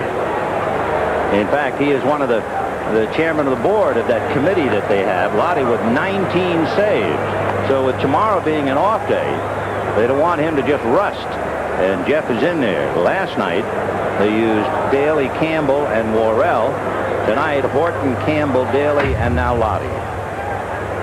And getting into a pressure game, regardless of the score tonight, the league championship series, there's always extra involved, and getting them in that first one is always a big step, and that's another factor in getting Lottie in there. 1-2 the count to Jeff. And that takes care of Hershiser. So Hershiser strikes out, one away. And Dave Anderson, who came into the game for the injured Mariano Duncan. To repeat, Duncan bruised on the foot or ankle, also a cut knee where he was spiked. He came out. And a reminder, Game 3 of the American League Championship, the Blue Jays in Kansas City. That'll be 8 p.m. Eastern Daylight Time, with the Jays leading 2-0. Well, Missouri's the show-me state, so they're just about ready to show, huh? Yep. Ozzie gobbles it up and then throws, but Clark just does stay on the bag. Well, I tell you what, big league first basemen are marvelous at moving around the bag. Hey, you had a guy in Brooklyn and Los Angeles for a while. It was the master, was that Gil Hodges. Gil would catch a ball in right field and they'd call him out. And keep that straight face. And somehow the umpire thought his foot was on the bag. Clark really gave it a little walk in the country on that throw by Ozzie. 2 down, and here's Landreau. It is 8-1 Dodgers. To look ahead, the Cardinals will have Terry Pendleton, Darrell Porter, and Ozzie Smith. Landreau, in playing tonight, struck out in the first inning, but in the third inning, and we were pointing the fact they were holding Hershiser on. The first pitch by Andujar was a strike on the outside part of the plate, and we felt, okay, they're going to pitch him away. And they came right back away, and he doubled to left center field to drive in Hershiser. He also doubled in the 5th inning, and he walked. So Landreau's had a big night. He's 2 for 3. 8 runs, 11 hits for the Dodgers, 1 run, 6 hits for the Cardinals. Saturday, Bob Welch and Danny Cox. Ground ball up the middle. So Landreau comes up with his 3rd hit, plus a walk.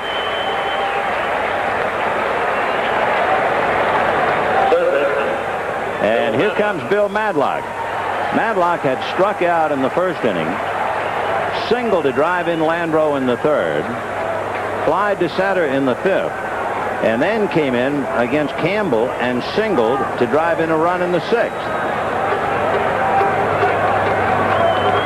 Madlock with 2 RBIs, hitting .375 in the series.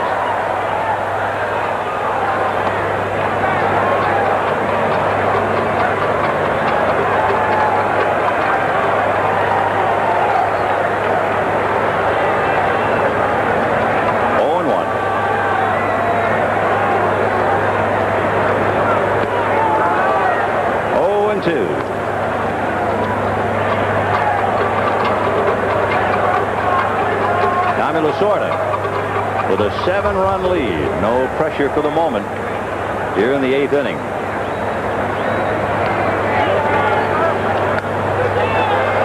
Fouled away, 0-2. Remember, the Cardinals, and Whitey Herzog has to be thinking about it. We're going home. We might be going home down 2-0, but we're the best in the league at home. The Cardinal record at home, 54 victories and 27 losses.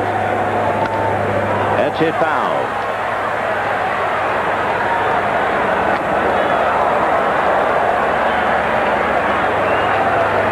So the Cardinals, who have won 2 of every 3 they have played, and there is Joaquin Andujar still there with the rest of the club. They will need to win 2 out of 3 to make it return to Los Angeles. Check swing foul. I think in this particular situation, Vin, there will be a home field advantage because the friendly crowd, they'll be up trying to boost the ball club. Be getting thrills all summer long, home cooking and the rest that goes with it. So it'll be an interesting matchup, that first one. The Dodgers had defeated the Cardinals 4 out of 6 times at Dodger Stadium this year. In the 6 games played at Busch Stadium in St. Louis, the Dodgers and Cardinals split the 6. And it doesn't mean anything in the league championship. No, sir. 1 and 2. How well I can remember 1983. The Dodgers had beaten the Philadelphia Phillies like a rug 11 out of 12 times. And they met them in the league championship series.